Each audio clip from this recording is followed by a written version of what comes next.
आइए sir, question number 29 देखते हैं। This is going to be an interesting question. NAV निकालनी है और इसमें हम ड्यूरेशन का भी इस्तेमाल करेंगे। ओहो, चलो। Based on the following data estimate करना है NAV on 1 July, NAV of 1 July 2016 on per unit basis of a debt fund. Debt fund का मतलब ये एक ऐसा म्यूचुअल फंड है जिसमें पैसा डालने के बाद आपका पैसा बॉन्ड्स में या डिबेंचर्स में इन्वेस्ट किया जाता है। ठीक है। Name of the security, 4 security खरीदी है डेट फंड ने। Government of India, government of India, government of India और ये एसजीएल। तो ये टोटल मिला के ये 10.71%, 10%, 9.5%, ये सब क्या होता है? Coupon rate. ठीक है। फेस वैल्यू है 100 रुपये की। परचेस प्राइस, आप ध्यान देना कि जो हर एक बॉन्ड खरीदा गया है वो इतने प्राइस पे खरीदा गया है। कूपन रेट जो है वो फेस वैल्यू पे ही लगेगा। परचेस प्राइस, उसकी मेचोरिटी डेट, आप ध्यान दोगे मेचोरिटी डेट का एक्सेस ज़्यादा कोई लेन देन नहीं है, लेकिन सिर्फ ये इससे पता चलेगा कि भैया कब कब ये मैच्योर होने वाला है। नंबर ऑफ सिक्योरिटीज़, ये 104.78 एक बॉन्ड की है और 1 लाख ऐसी सिक्योरिटीज़ हमने खरीदी है। तो टोटल परचेज प्राइस हमें पता चल जाएगी कि खरीदी कितने में थी। इसके बाद कूपन कब कब मिलता है? तो पहले और चौथे वाले में, मतलब ये फर्स्ट और फोर्थ वाला में देखोगे कि एनुअल कूपन है, क्योंकि एक ही बार मिल रहा है। और साल में अगर 2 बार कूपन मिल रहा है, यानी कि ये क्या हो गया, 31 मार्च और 30 सितंबर, ये हो गया ना। तकरीबन तकरीबन आप मान के चलो, ये अप्रैल से लेके चालू करते हो तो 6-6 महीना हो गया, ये जनवरी से लेके चालू करते हो तो 6-6 महीना हो गया। तो ये दोनों सेमी एनुअल कूपन है। ठीक है। ये है बॉन्ड का ड्यूरेशन। अब आपको एनएवी पता करनी है। ठीक है। इसके अलावा और क्या है, डिटेल दी हुई है। टोटल जो म्यूचुअल फंड ने यूनिट्स इशू करे हैं वो है 1 लाख। तो आप उसको ऐसा समझो कि ये है इन्वेस्टर, ये है म्यूचुअल फंड और ये है वो 4 बॉन्ड्स जो मार्केट में म्यूचुअल फंड ने। पैसा कहाँ से आया म्यूचुअल फंड के पास? इन्वेस्टर ने दिया। इन्वेस्टर का पैसा लेके म्यूचुअल फंड ने मार्केट में लगाया और अलग अलग तरह की सिक्योरिटीज खरीदी। म्यूचुअल फंड ने इन्वेस्टर्स को कितने यूनिट दिए? 1 लाख। ठीक है। इसकी एनएवी निकालनी है। All securities were purchased at a time जब अप्लीकेबल वाईटीएम था 10%। अब एनएवी डेट पे क्या हो गया, जो रिक्वायर्ड यील्ड है यानी कि वाईटीएम वो बढ़ गया है 75 बेसिस पॉइंट से। यानी मैं बोल सकता हूँ 10.75% हो गया। वो 10 तो था, 0.75 से बढ़ गया। ठीक है। और कैश जो हमारे पास पड़ा था ये हमारे लिए क्या कहलाया जाएगा? असेट। और एक्रूड एक्सपेंसेस हमारे लिए आउटस्टैंडिंग लाइबिलिटी कहा जाएगा, यानी कि ये लाइबिलिटी का पार्ट हो गया। जो दोनों दिया हुआ है ये ऐड करेंगे, ये लेस करेंगे। ये तो ठीक है। अब हमें क्या निकालना है? एनएवी। अब आप स्टेप बाय स्टेप प्रोसेस देखो।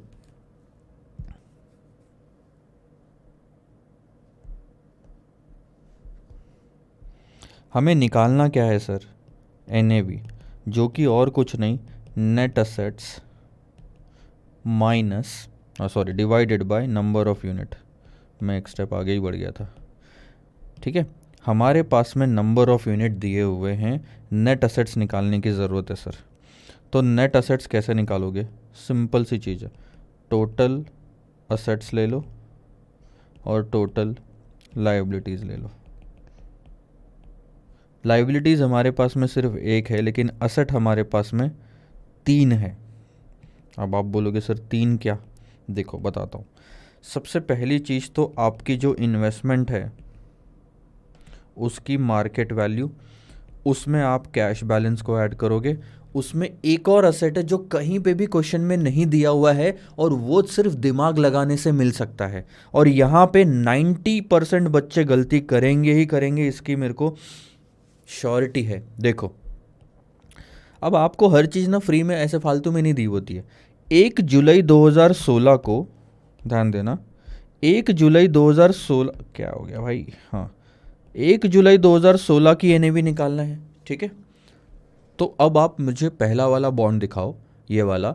इसका जो लास्ट कूपन आपने पे किया था वो 31 मार्च का था, जो बॉन्ड ने पे किया था। यानी कि मार्च के बाद अप्रैल, मई और जून 3 महीने खत्म हो चुके हैं।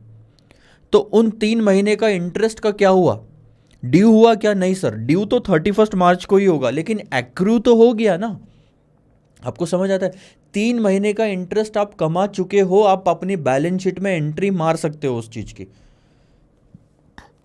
रिसीवेबल दिखाओ, accrued interest debit to interest income. तो 3 महीने का यहां पे आपको दिखेगा कि इंटरेस्ट एक्रू हो चुका है।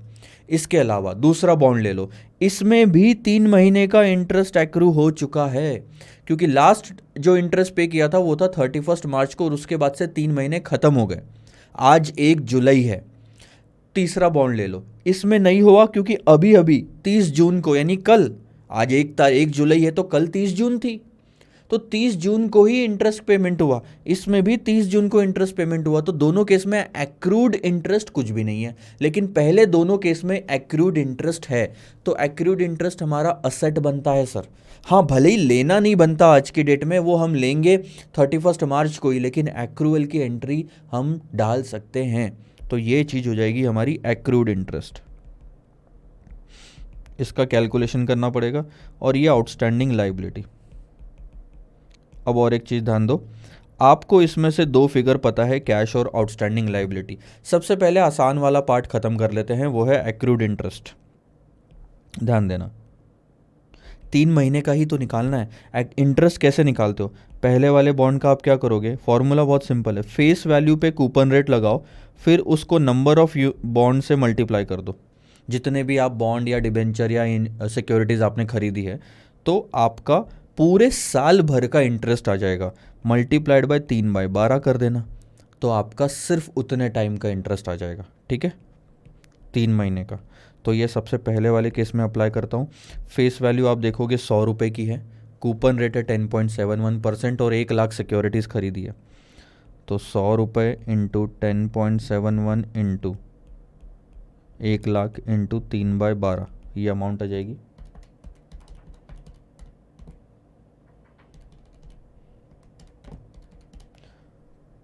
267750। ऐसा ही किस्सा सेकंड वाले में होगा। इसमें क्या है सर, कूपन रेट है 10% का और 50,000 सिक्योरिटी है सिर्फ। 100 की फेस वैल्यू, 10%, 50,000 इंटू 3/12, तो 10 इंटू 50,000 इंटू 3/12, तो ये हो गया 1,25,000। टोटल मिला के 392,750, ये हमारा एक्रूड इंटरेस्ट हो गया। ये भी हमें पता चल गया। ठीक है, अब बात करते हैं sir market value of the investment की। ये कैसे निकालनी है और इससे रिलेटेड क्या इन्फॉर्मेशन आपको दी हुई है। आपको जो 4 सिक्योरिटीज़ आपने इन्वेस्ट करके रखी है उसकी आज की प्राइस निकालनी है, और उसके लिए आपको जो डेटा दिया हुआ है उससे आपको क्या समझ में आ रहा है? आपको समझ में आ रहा है कि ड्यूरेशन दिया हुआ है। क्या आपको ये समझ में आ रहा है कि एक YTM 10% का दिया था और उसके बाद बोलते हैं कि 75 बेसिस पॉइंट से बढ़ गया? एक ही इन्फॉर्मेशन दे देते 10.75, नहीं, वो बताना चाहते हैं कि 10% YTM एक अलग चीज़ है जब हमने परचेस करा था, बट उसके बाद उस दौरान 0.75 से YTM बढ़ गया। इसका मतलब क्या होता है, ध्यान देना, यहाँ से मैं बता रहा हूँ। YTM आपका बढ़ा है 0.75% से, इसका मतलब मार्केट वैल्यू गिरेगी। आपको रिलेशनशिप पता है, सिक्योरिटी वैल्यूएशन में हमने ये चीज़ सीखी थी कि मार्केट प्राइस का YTM के साथ में इन्वर्स रिलेशनशिप होता है। अगर रिटर्न बढ़ाना है तो चीज़ को सस्ती करना पड़ेगा, सिक्योरिटी को सस्ता करना पड़ेगा, यानी कि मार्केट वैल्यू गिरेगी। कितने से गिरेगी सर, अब ये बताओ। ये निकालने का एक हमारे पास तरीका था जिसको हम बोलते थे वोलैटिलिटी। वोलैटिलिटी ये बताता है कि 1% YTM के बदलने से मार्केट प्राइस कितनी बदलती है। हमारा तो 1% बदला नहीं YTM, जितना बदला उतने से मल्टीप्लाई कर दो। तो अब ध्यान देना, चेंज इन मार्केट वैल्यू निकालने के लिए, हमें वोलैटिलिटी निकालना पड़ेगा, और चेंज इन YTM तो दिया हुआ है ही ऑलरेडी 0.75। अब हम बात करते हैं सर वोलैटिलिटी की। वोलैटिलिटी कैसे निकालते हैं? मॉडिफाइड ड्यूरेशन कहते थे हम इसे। वोलैटिलिटी निकालते हैं मैकॉलेज ड्यूरेशन से। जिसे हम मैकडी भी कह सकते हैं, divided by 1 plus Y T M divided by n. N क्यों लेते हैं? नंबर ऑफ कंपाउंडिंग एक से ज़्यादा होगी तो हम रेट को भी उतना डिवाइड कर देते हैं। ये फॉर्मूला आपने सिक्योरिटी वैल्यूएशन में फॉर्मूला बुक में अगर आपको देखोगे तो आपको मिल जाएगा। ठीक है, अब आपका काम आता है सर मैकडी का। ये आपको दिया हुआ है, वाईटीएम आपको दिया हुआ है, कंपाउंडिंग एक बार या दो बार हो रही है वो भी आपको दिया हुआ है। अब आप इस पोजीशन पे पहुंचे हो कि जो चीज़ चाहिए उसमें सब कुछ आपको दिया हुआ है, तो आप क्या करोगे? मैकॉलेस ड्यूरेशन लो, उसको 1 plus Y T M divided by n से डिवाइड कर तो करोगे तो आपकी वोलैटिलिटी निकलेगी कि 1% वाईटीएम के बढ़ने से इतने परसेंट मार्केट प्राइस गिरेगी। उस वोलैटिलिटी को 0.75 से मल्टीप्लाई करो तो पता चलेगा कि हमारी मार्केट वैल्यू कितने से गिरेगी। इसके बाद ये परसेंटेज निकल जाएगा 4 बार, तो उसके बाद आप करंट प्राइस लो, मतलब परचेज प्राइस लो कि कितने में हमने खरीदा था, वो बहुत आसानी से निकल जाएगा आपका। ये देखो यहाँ से आपको क्या करना है, 104.78 मल्टीप्लाइड बाई 1 लाख कर दो, आपकी टोटल कॉस्ट निकल जाएगी। उस कॉस्ट को ही तो गिराना है सर आपको इतने परसेंटेज से गिराओगे, क्योंकि वाईटीएम बढ़ रहा है तो मार्केट वैल्यू तो सबकी गिरेगी। इतना समझ में आया कॉन्सेप्ट? अब हम सीधा आंसर पे जाते हैं और उसको समझते हैं। अब आपको दिक्कत नहीं जाएगी, ध्यान देना। ये चीज़ समझ आई, 390 to 750 एक्यूरेट इंटरेस्ट। अब ये चीज़ को समझो, ये परचेस अमाउंट समझ आई आपको कि एक यूनिट की price multiplied by total number of unit ले लिया आपने, तो ये अभी ऐसे ही रखो, इसको हम चेंज करेंगे। अब देखो मैंने ड्यूरेशन से स्टार्ट किया, मैकोलेस ड्यूरेशन जो ये वाली स्टेप थी, ठीक है। इसके बाद अब वाई टी एम ले लो, 1 plus Y T M divided by n. अब आप देखोगे ये मैकोलेस ड्यूरेशन यहाँ रखा, ये 10% से डिवाइड किया 1.10, और ये 5% से किया। सेकंड और थर्ड बॉन्ड 5% से किया। क्यों क्यों सर? इसमें ना आपकी 1.10 ये ऐसा था, 1 प्लस 0.10 डिवाइडेड बाई 2, क्योंकि सेमी एनुअल कंपाउंडिंग थी। सेमी एनुअल कंपाउंडिंग होने की वजह से हमने रेट भी आधा करा, ठीक है। तो ये रेट आधा हो जाएगा, इसके बाद ये 1.10 और ले लो। तो ऐसे करके आप इतना जो आंसर है, इन्होंने लिखा नहीं है, इतना जो आंसर है इसको पूरे तरह से आप वोलैटिलिटी बोलोगे, ठीक है। बट क्या इतने परसेंट से मार्केट प्राइस चेंज होगी? नहीं सर, इतने परसेंट से तो तब होती ना, चेंज इन मार्केट प्राइस इतने परसेंट से होती अगर चेंज इन वाईटीएम 1% होता तो। लेकिन 1% से वाईटीएम नहीं बढ़ा सर, सिर्फ 0.75 से बढ़ा है, तो हमने पहले उससे मल्टीप्लाई कर लिया और हमने निकाला कि देखो मार्केट प्राइस में जो चेंज है वो इतना आना चाहिए।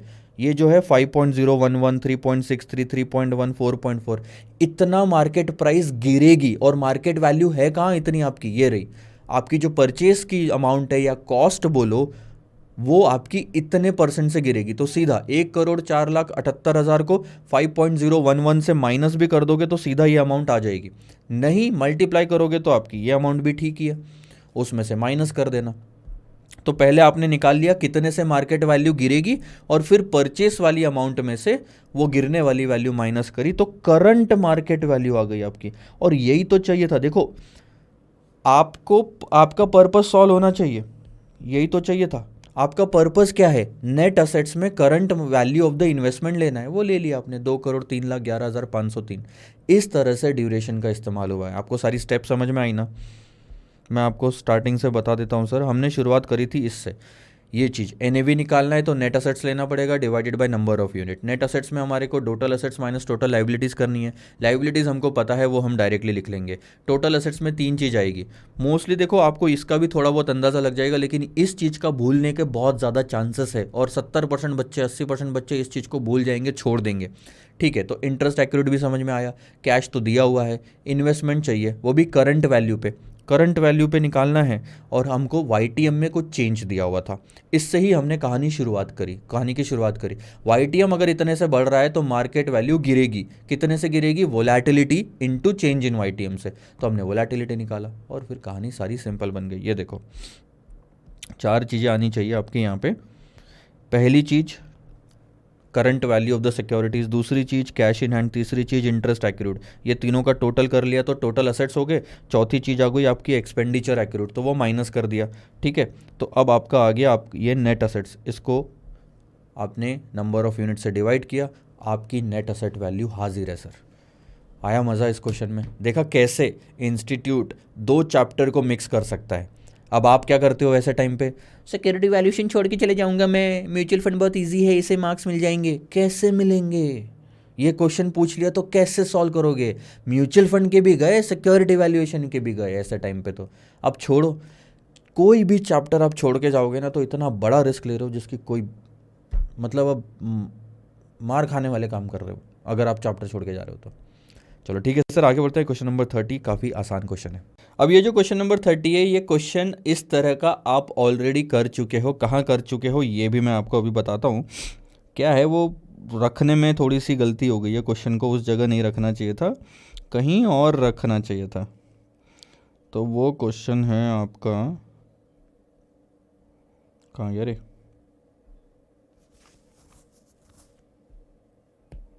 ये वाला, ये क्वेश्चन नंबर 19 देखा है आपने? रिवर्स कैलकुलेशन पे था जिसमें डिविडेंड प्लान था। और क्वेश्चन नंबर 18 देखा है जिसमें रिवर्स कैलकुलेशन में डिविडेंड प्लान और बोनस प्लान था। तो जो बोनस प्लान में आपने किया ना, धीरे धीरे धीरे धीरे कर करके पीछे जाते गए और आखिरी में एनएवी निकाला, सेम वही चीज़ करनी है इस क्वेश्चन में भी। तो अगली बार ये क्वेश्चन ना मैं होमवर्क में दूंगा और उधर शिफ्ट कर दूंगा। तो क्वेश्चन नंबर 30 अब देख लो, अब डाला है यहाँ पे तो एक बार और पढ़ लेते, एक बार और रिवाइज कर लेते। Floated a dividend bonus plan. Dividend bonus plan क्या होता है? बोनस है, डिविडेंड है, चलो जो भी है। At a certain net asset value, एक तो कोई तो नेट असेट वैल्यू पे ये प्लान मार्केट में आया। The fund has a robust growth and has declared a bonus of 1:5 30 सितंबर को। फिर दूसरा बोनस 1:4 30 सितंबर, ये 2017, ये 2019। फिर 31 मार्च 2021 को जो एवरेज यील्ड जनरेट हुई थी वो है 17.5% की। इन्वेस्टमेंट किया गया था 15 लाख का before the declaration of the first bonus. और ये रहा वो एनएवी आपको दिया हुआ है। अब आप देखो यहाँ पे जो आपको डिटेल दी गई है ना, आप उस टेबल को देखो। सिर्फ 1/4/2016 को आपने इस एनएवी पे 15 लाख रुपए इन्वेस्ट करे, ठीक है, करे। एनएवी निकालना है क्या है। अब 15 lakh divided by number of unit भी अगर हमें मिल जाए तो हम एनएवी निकाल सकते हैं। अब नंबर ऑफ यूनिट तो मिलेंगे धीरे धीरे। उसके बाद 30 सितंबर 2017 को 1:5 के रेशियो में बोनस बांटा गया। उसके बाद 1:4 के रेशियो में बांटा गया बोनस, ठीक है। और जब आप यहाँ पे पहुँचे तब आपको पता चला कि 17.5% आपका एनुअल इनकम या रिटर्न है। 2016 से 2021 अगर आप कैलकुलेट करोगे तो वो 5 साल होते हैं सर। और अब देखो कैलकुलेशन या तो मैं यहाँ पे करवा लूँ कैलकुलेशन, ये देखो। अच्छा, एक और प्रिंटिंग मिस्टेक जो है इस क्वेश्चन में, उसे आपको ठीक करना है। प्रिंटिंग मिस्टेक नहीं भी होती तो भी आपका आंसर सेम ही आता, 15 लाख लो या 16 लाख। ये एक्चुअल में 16 लाख ले लो, ठीक है। चलो, तो हमने इन्वेस्टमेंट कितना करा सर? 16 लाख का करा। अब आप ध्यान देना, 17.5% साल भर का रेट है, इन इन इन ये क्या कहते हैं, रेट ऑफ रिटर्न है। उसको 5 से मल्टीप्लाई करो तो 5 साल का रिटर्न मिल जाएगा। जो आप 16 लाख पे लगाओगे तो आपको पता चलेगा कि 5 साल का जो रिटर्न है वो है 14 लाख का। मैं आपको फिर से एक चीज़ बता रहा हूँ, मैं यहाँ पे समझा तो रहा हूँ। इसका एक रीज़न है कि एक ऐसा सेम टू सेम क्वेश्चन हम पहले देख चुके हैं। दूसरा, अगर आप भी ऐसे ऑडिट करने लग जाओगे तो आप कभी नहीं सीखोगे सर। ब्लैंक पेपर पे सॉल्व करके देखो, तब असलियत में पता चलता है कि क्या क्या दिमाग में सोचना पड़ता है। यहाँ जो दिया है उसका सिर्फ ऑडिट करके कोई मतलब नहीं है। आप चाहते हो मैं ये ना देखूँ और मैं खुद सॉल्व करूँ तो वो भी पॉसिबल है। अगर मैं सॉल्व कर पाया इसका मतलब मैं यहाँ पे ऑडिट करने लायक हूँ। तो पहले सॉल्व करो, मेरा बस अल्टीमेट मतलब वही है। यार क्या ना, आप थोड़ा सा मेरे को वो कर देते हो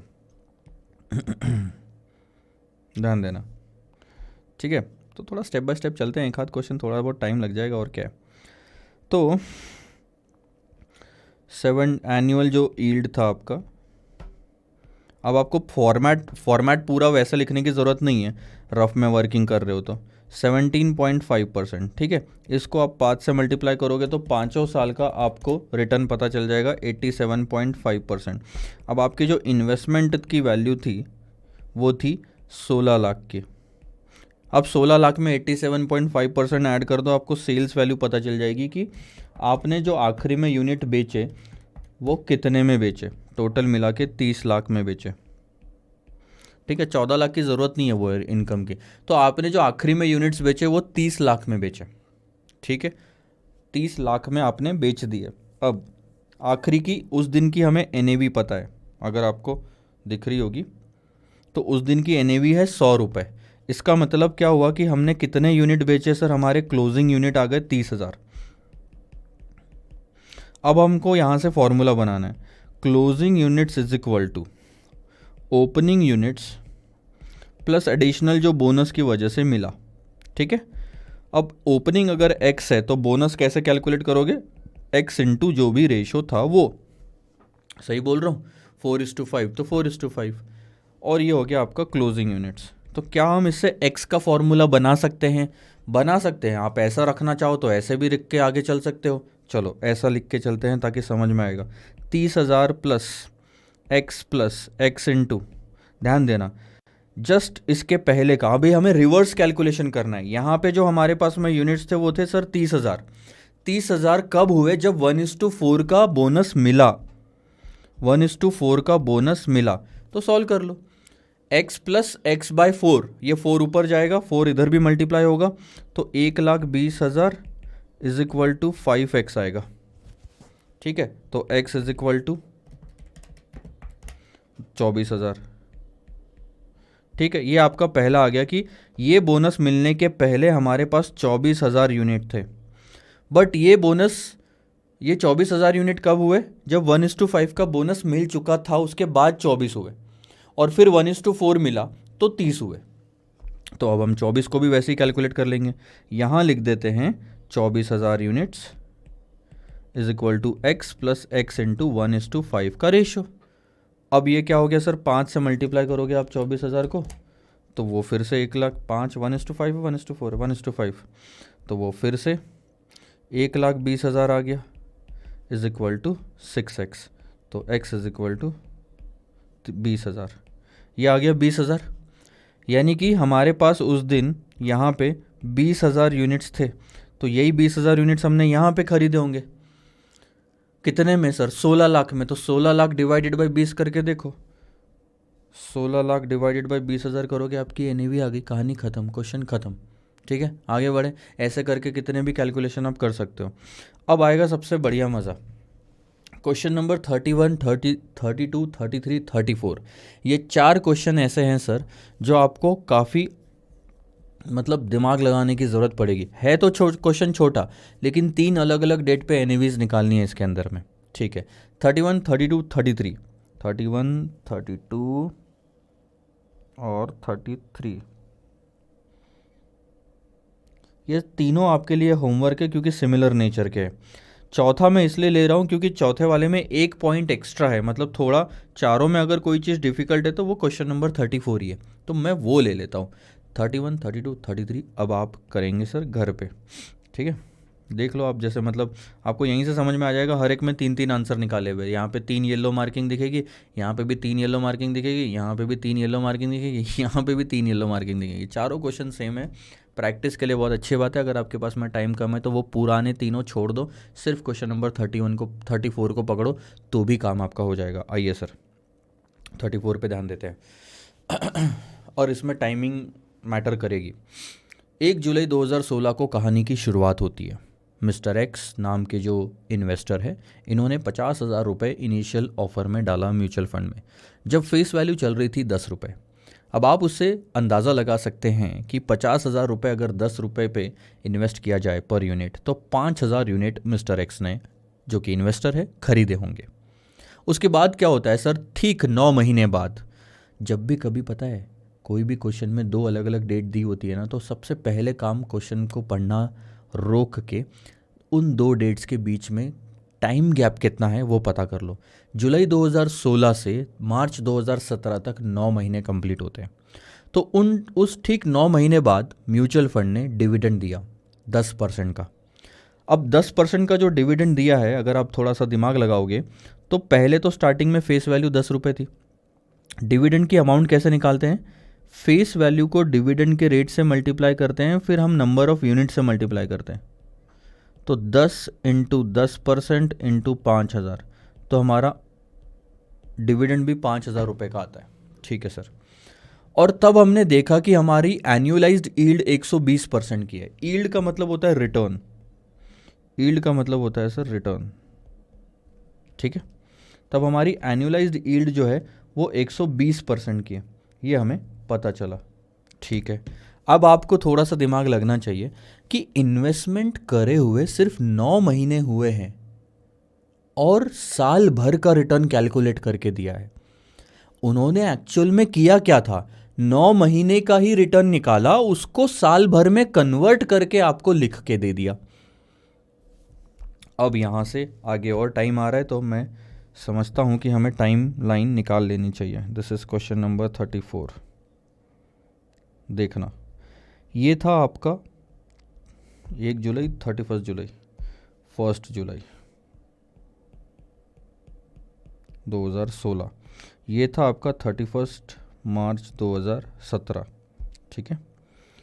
यहाँ पे हम NAV ले लेते हैं, यहाँ पे हम नंबर ऑफ़ यूनिट्स ले लेंगे और यहाँ पे इन्वेस्टमेंट ले लेता हूँ। 50,000 रुपये इन्वेस्ट करे 10 रुपये के भाव से, तो 5,000 यूनिट्स खरीदा, ठीक है। अब 31 मार्च 2017 तक 9 ही महीने होते हैं सर, लेकिन क्वेश्चन हमें 12 महीने का रिटर्न निकाल के देता है। कोई बात नहीं, निकाल के देने दो। डिविडेंड की बात करते हैं।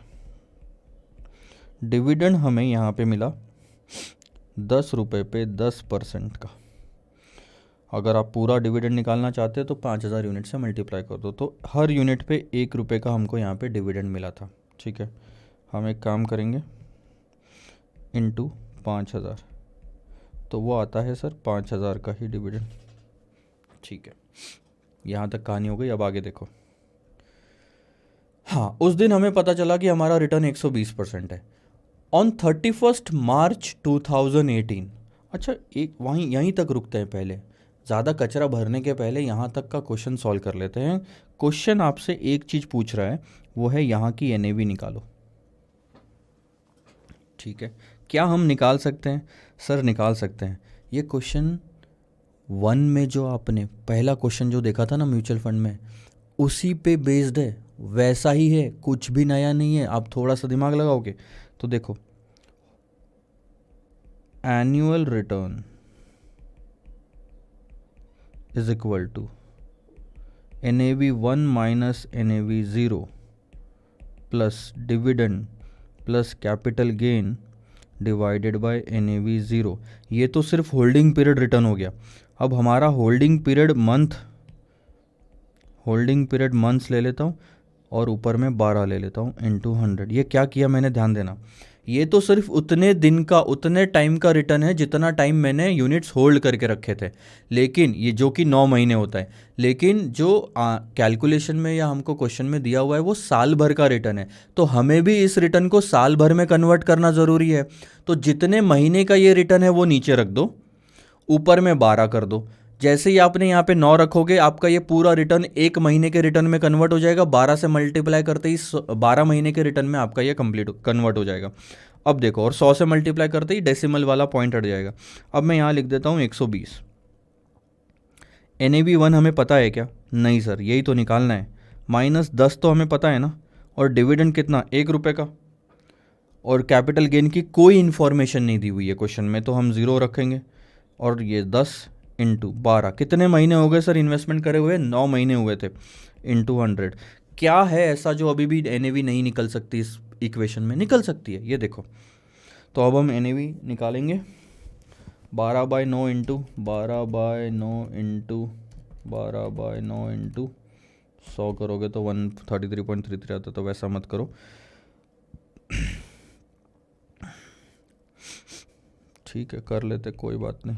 120 इज इक्वल टू, अच्छा आप एक काम ये भी तो कर सकते हो ना, NAV1 minus 9 divided by 10 into 133.33 आता है। अब आपने क्या करना है, ये जो 10 है ये इधर लेके आ जाओ तो मल्टीप्लाई हो जाएगा, 133 भी इधर लेके आ जाओगे तो डिवाइड हो जाएगा। तो वो कुछ इस तरह से दिखेगा, ध्यान देना। 120 into 10 divided by 133.33 is equal to NAV1 minus 9।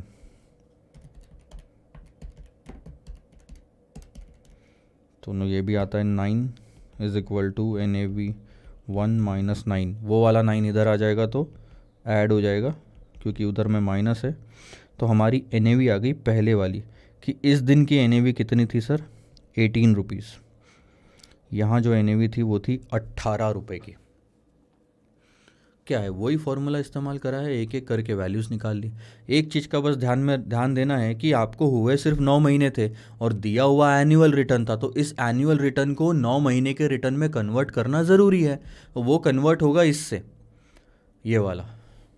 अब आप अगर इस पार्ट को भी इधर लेके जाते हो तो 9 न्यूमरेटर में आ जाएगा डिवाइडेड बाय 12, 120/12 करोगे तो 1 महीने का रिटर्न आएगा क्योंकि ये तो एनुअल है, और 9 से मल्टीप्लाई करोगे तो 9 महीने का रिटर्न आएगा। ठीक है सर, जो कि तकरीबन 90% होता है। ठीक है, पहला पार्ट आपका ख़त्म हो गया। अब थोड़ा सा ध्यान देना आगे क्या हुआ इस डेट के बाद।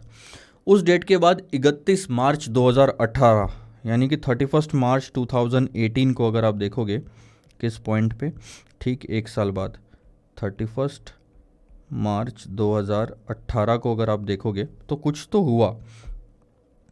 उस दिन 20% डिविडेंड बांटा गया और कैपिटल गेन भी बांटा गया 0.60 का पर यूनिट। ठीक है, मिस्टर एक्स ने रिडीम कर लिए अपने सारे 6271.98 यूनिट। अब आप बोलोगे यार ये यूनिट का नंबर कैसे बदल गया, 5000 यूनिट खरीदे थे, ये बदला कैसे? इसका सिर्फ एक जवाब है। वैसे देखा जाए तो दो जवाब होने चाहिए लेकिन इस क्वेश्चन में एक है। दो जवाब क्या है, अगर यूनिट और एक्स्ट्रा खरीदे होंगे तो ही बढ़ेंगे। दूसरा, जो डिविडेंड बीच बीच में मिला या कैपिटल गेन बीच बीच में मिला वो री इन्वेस्ट किया होगा, तभी यूनिट्स आपके बड़े होंगे। एक्स्ट्रा में कुछ परचेस किया है ऐसी कोई भी इंफॉर्मेशन क्वेश्चन में नहीं दी गई है, तो हम मान के चलेंगे एक्स्ट्रा एडिशनल परचेस तो है ही नहीं। जो डिविडेंड और कैपिटल गेन और जितनी भी इनकम मिलती गई हम वो री इन्वेस्ट करते गए। अब अगर री इन्वेस्ट कर रहे हैं तो उस दिन की NAV पे करेंगे ताकि हमें एडिशनल यूनिट्स मिल जाए। अब आप आ जाओ, आपको 31 मार्च को भी 5000 रुपये का डिविडेंड मिला था, तो ये भी आपने री इन्वेस्ट किया होगा। यस सर, ये आपने री इन्वेस्ट किया होगा 18 रुपये के भाव से। और आपको कितना एडिशनल यूनिट्स मिला होगा, 277.78। तो आपको जो एडिशनल यूनिट्स उस दिन मिले वो थे 277.78 यूनिट, और उसके बाद आपके पास उस दिन हो गए थे 5277.78 यूनिट्स। 31 मार्च 2017 को आपके पास में टोटल इतने यूनिट्स थे। ठीक है, अब आपका एक साल कंप्लीट हुआ और यहाँ पे भी डिविडेंड बांटा गया। चलो, अब जब यहाँ पे डिविडेंड बांटा गया तो किस भाव से बटेगा सर, 10 रुपये की फेस वैल्यू, 20% का डिविडेंड और नंबर ऑफ यूनिट। अब आप बताओ नंबर ऑफ यूनिट यहाँ पे कितने होने चाहिए। इस डेट पे मेरे पास इतने यूनिट थे, अब 5000 नहीं रहेंगे, सिर्फ इतने रहेंगे जो एडिशनल है, तो वो भी मैं यूज़ कर लूँगा 5277.78।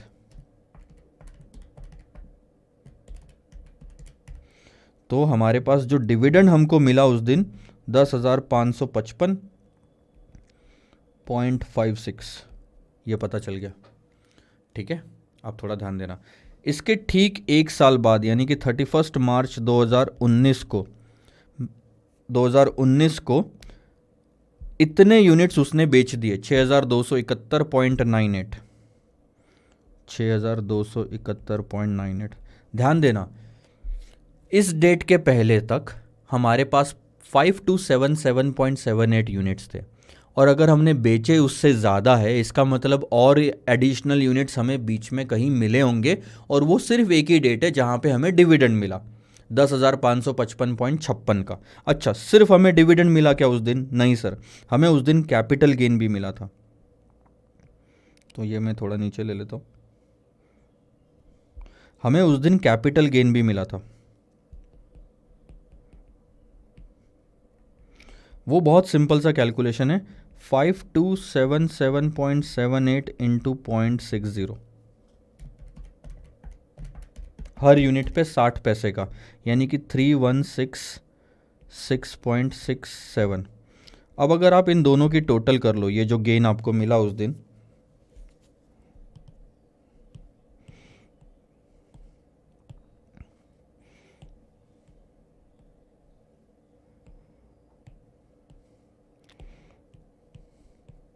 तो टोटल गेन आ जाएगा 10,555.56 प्लस तो 13,722। 0.23, इतना आपको उस दिन रिटर्न मिला।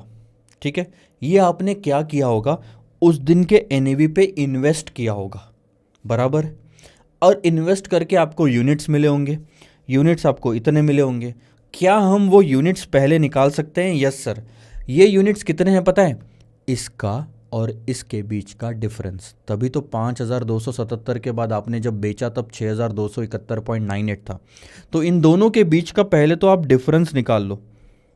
6271.98 माइनस 5277.78, तो आपको पता चलेगा कि उस दिन हमें 994.20 यूनिट्स मिले थे। अब आप देखना, इतना पैसा इन्वेस्ट करके ही मिला होगा 13,722 रुपये उस दिन के एनएवी पे, तो इतने यूनिट्स मिले थे। याद है 5,000 डिवाइडेड बाय 18 करा था तो आपको 277.78 आया। अब आप 5,000 डिवाइडेड बाय 277 करते तो भी 18 आ जाता। वही चीज़ हम यहाँ करेंगे, 13,722 डिवाइडेड बाय 994 करोगे तो उस दिन की एनएवी आ जाएगी। देखो अब second part, NAV on 31st March 2018 is equal to dividend reinvested divided by additional units जो reinvest करके हमें मिले।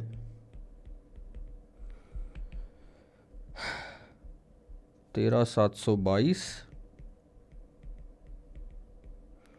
डिवाइडेड बाय 994.20, ये समझा क्या?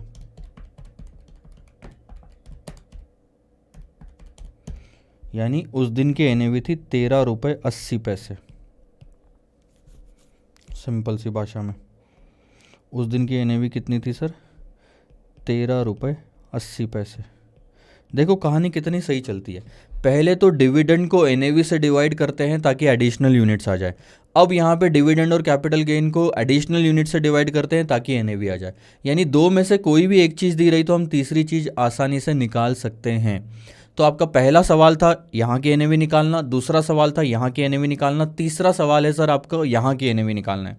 अब ये तो और भी अच्छा है, ध्यान देना। अब उसने क्लोजिंग डेट पे 6271.98 यूनिट्स बेच दिए। जब उसे पता चला कि उसका जो एनुअलाइज्ड है यानी एक साल का रिटर्न 71.50% है over the period of holding, ये ज़्यादा ज़रूरी है।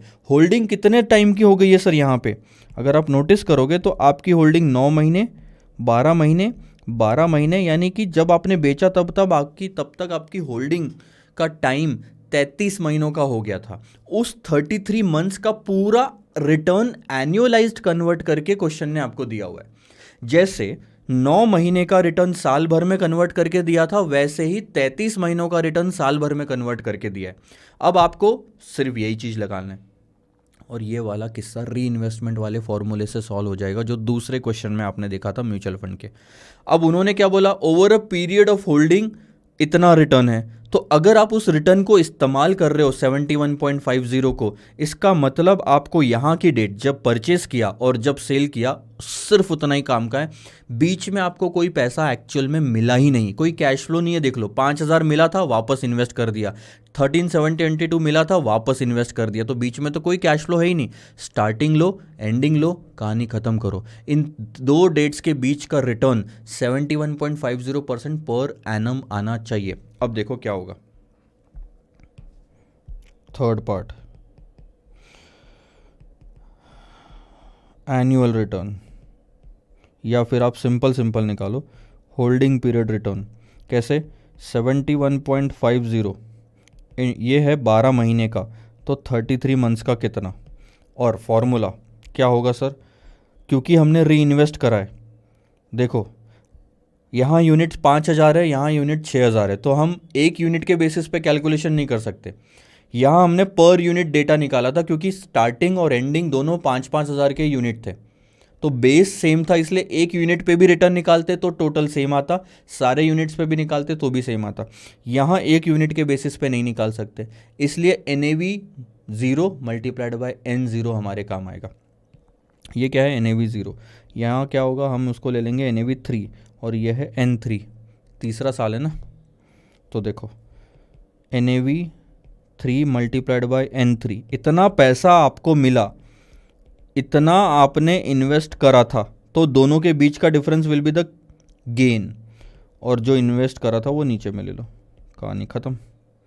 अब देखना, मैं अब वैल्यूज़ रख रहा हूँ और ये 100 से मल्टीप्लाई कर दो, क्योंकि इधर में आप पूरा 71.50 लिख रहे हो, तो ये कुछ 196.625% आता है। ठीक है, अब देखो NAV 3 हमें निकालना है, और number of unit eight the end of third year यानी कि 6271.98 दिया हुआ है। ठीक है, इन्वेस्टमेंट कितना करा था सर? 50,000। सीधा 50 लिखो ना, आप क्यों फालतू में और टाइम बढ़ाना चाहते हो। NAV 0 इंटू N0 कितना है? 50,000। ठीक है, और ये तो परसेंट में नहीं है, ये वैल्यूज़ में, इंटू 100। अब ये 100 उधर जाएगा तो डिवाइड हो जाएगा, आंसर आएगा आपका 1.96625। सही है ना, 1.96625 या, और ये 50,000 भी अब इधर लेके आ जाओ तो ये इससे मल्टीप्लाई हो जाएंगे। ठीक है, तो मैं सीधा मल्टीप्लाई करता हूँ, डिवाइडेड बाय 100 इंटू 50,000, तो 98,312.50, 98,312.50 is equal to NAV 3 multiplied by 6271.98 minus 50,000। अब ये 50,000 अगर उधर जाएगा तो ऐड हो जाएगा, टोटल हो जाएगी 148,312.50 डिवाइडेड बाय वो 6271.98 इधर आ जाएगा, NAV 3।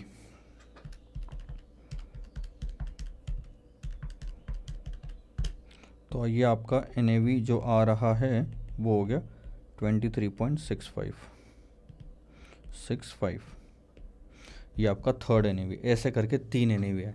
अब आप नोटिस करो, ठीक है, पहले तो आंसर चेक करो, 18 रुपये, फिर 13.80 और 23.65।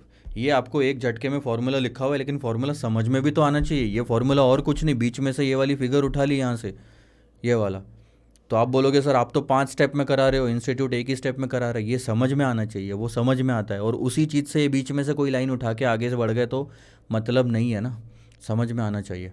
तो आपको तीनों चीज़ें समझ आई, और इनफैक्ट आपको एक चीज़ और समझ में आई क्या, कि पहला पार्ट और तीसरा पार्ट जो है वो फॉर्मूला, वो कॉन्सेप्ट आप पहले 2 क्वेश्चन में देख चुके हो जब आपने म्यूचुअल फंड शुरू किया था। तो कोई डिफ़िकल्ट बात है? वो सिर्फ समझना पड़ेगा कि वो फॉर्मूला इस्तेमाल करना है। मैं आपको बता रहा हूँ, डिसीजन लेना 90% ऑफ द वर्क होता है, 10% सिर्फ उस चीज़ में वैल्यू रख के आंसर निकालना होता है। आपको पता चलना कि पहला वाला वो ये साधारण सा फॉर्मूला इस्तेमाल करके भी आंसर निकल जाएगा, फिर आखिरी वाले में ये भी साधारण सा फॉर्मूला इस्तेमाल करके आंसर निकल जाएगा, ये पता चलना ही असली काम है। बाद में क्या है, फॉर्मूला रखने के बाद वैल्यूज़ तो कोई भी रख देगा। और सबसे बढ़िया पार्ट जो दिमाग लगाने वाला था वो था सेकंड वाला।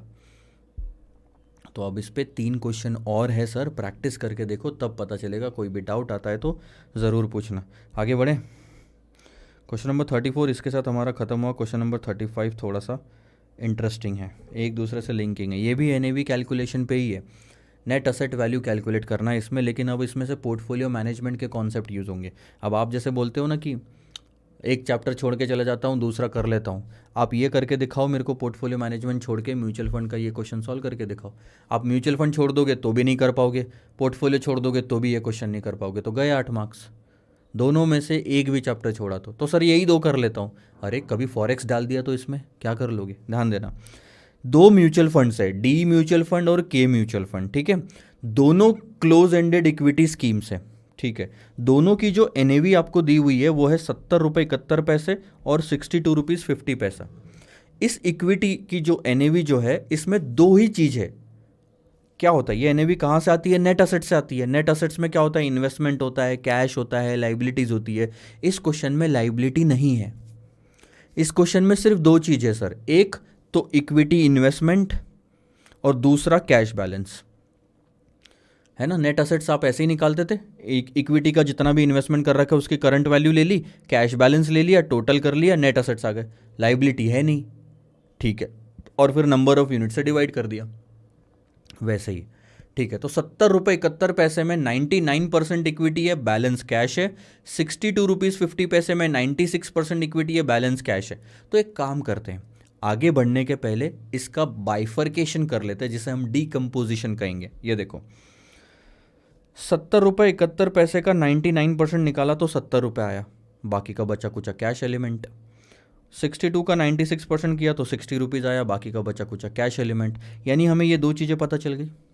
ठीक है, बहुत कहानी सिंपल है। पहले चलो पूरा पढ़ लेते हैं, फिर बाद में दिक्कत हो जाएगी नहीं तो। ठीक है, अब आपको कुछ इन्फॉर्मेशन दी है। देखो, दोनों म्यूचुअल फंड का शार्प रेशो, दोनों म्यूचुअल फंड का ट्रेनर रेशो और स्टैंडर्ड डेविएशन आपको दिया हुआ है। ठीक है सर, क्या करना है देखेंगे। कोई भी चेंज नहीं है पोर्टफोलियो में, मतलब ऐसा नहीं है कि कोई एडिशनल यूनिट खरीदा हो, इक्विटी खरीदी हो या लाइबिलिटी आई हो, कोई चेंज नहीं है। Portfolio during the next month, ये मंथ है और ये एनुअल है, थोड़ा सा फ़र्क है। जो एनुअल एवरेज कॉस्ट है वो है 3 रुपये per unit for both the schemes. अगर साल भर की कॉस्ट 3 रुपये है तो एक महीने की कॉस्ट कितनी हुई सर? 25 पैसे हर यूनिट के लिए, फॉर बोथ द यूनिट्स था। अब शेयर मार्केट अगर नीचे जाता है 5% से एक महीने में, तो बताओ एनएवी कितनी होगी एक महीने में? कहानी खत्म। 12 महीने लेने कैलकुलेशन के लिए, डेज वगैरह इग्नोर कर देना, क्वेश्चन क्लियरली बोल रहा है तो डेज इग्नोर कर देना। क्या निकालना है आपको? एनएवी निकालनी है। अब मेरी बात को समझो, क्वेश्चन नंबर 36 35 आपको एनएवी निकालनी है। इस एनएवी में दो ही चीज़ें सिर्फ, इक्विटी और कैश। निकाल लो। आपको स्टार्टिंग की इक्विटी और कैश पता है ना? आपको कोई भी एक म्यूचुअल फंड लो, उसमें 70 रुपये ये है, 0.71 ये है, डी म्यूचुअल फंड ले लो। ठीक है, के आप सॉल्व कर लेना, के फालतू में बस काम बढ़ाने के लिए दिया हुआ है। तो डी म्यूचुअल फंड लेते हैं। 70 रुपये की इक्विटी, 0.71 का कैश।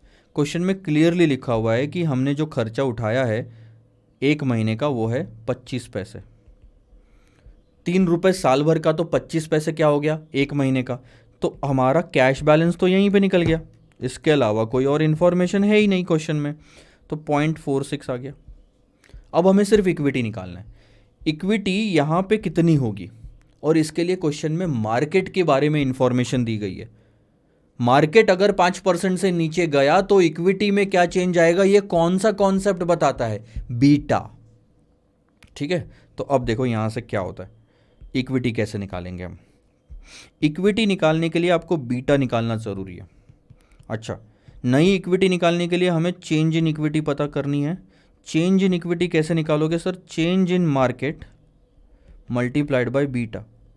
आपको मार्केट में चेंज 5% का दिया हुआ है कि वो 5% से मार्केट नीचे जा रहा है। अब सिर्फ आपको बीटा निकालना है। बीटा के लिए क्वेश्चन में कौन सी ऐसी चीज़ दी है? बीटा तो रिग्रेशन से भी निकलता है, कोरिलेशन से भी निकलता है, सिंगल इंडेक्स मॉडल से भी निकल जाएगा, बहुत सारे फॉर्मूले, लेकिन क्वेश्चन में ऐसा क्या दिया है जिसमें बीटा यूज होता है? Trainer ratio, RI minus RF divided by beta है।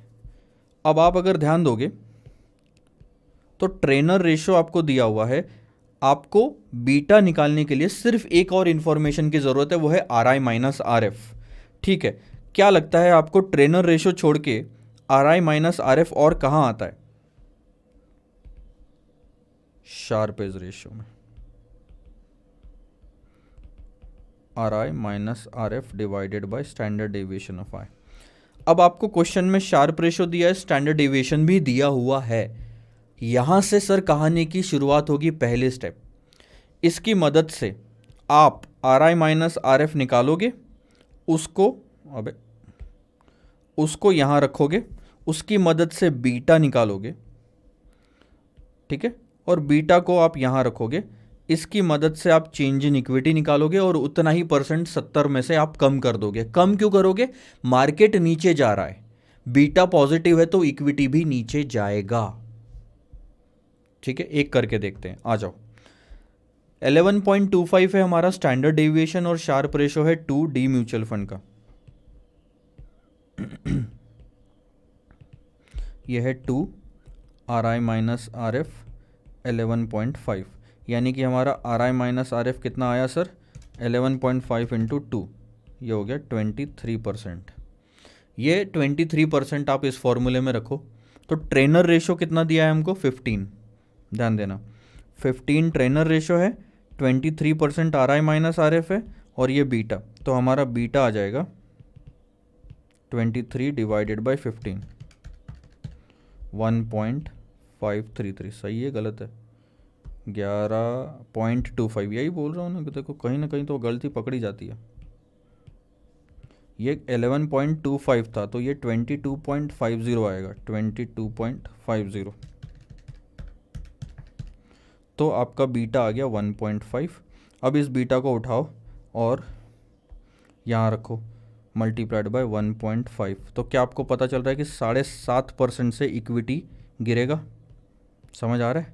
7.5% से इक्विटी गिरना चाहिए, लेस 7.5%। करो, 70 में से 7.5% गिराया तो आपकी जो नई इक्विटी आती है वो है 64.75।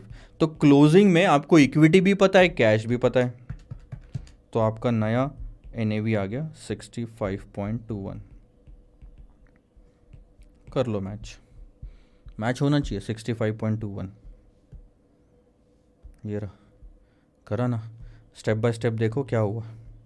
सबसे पहले आपने शार्प रेशो लिया, are I minus R F निकाला।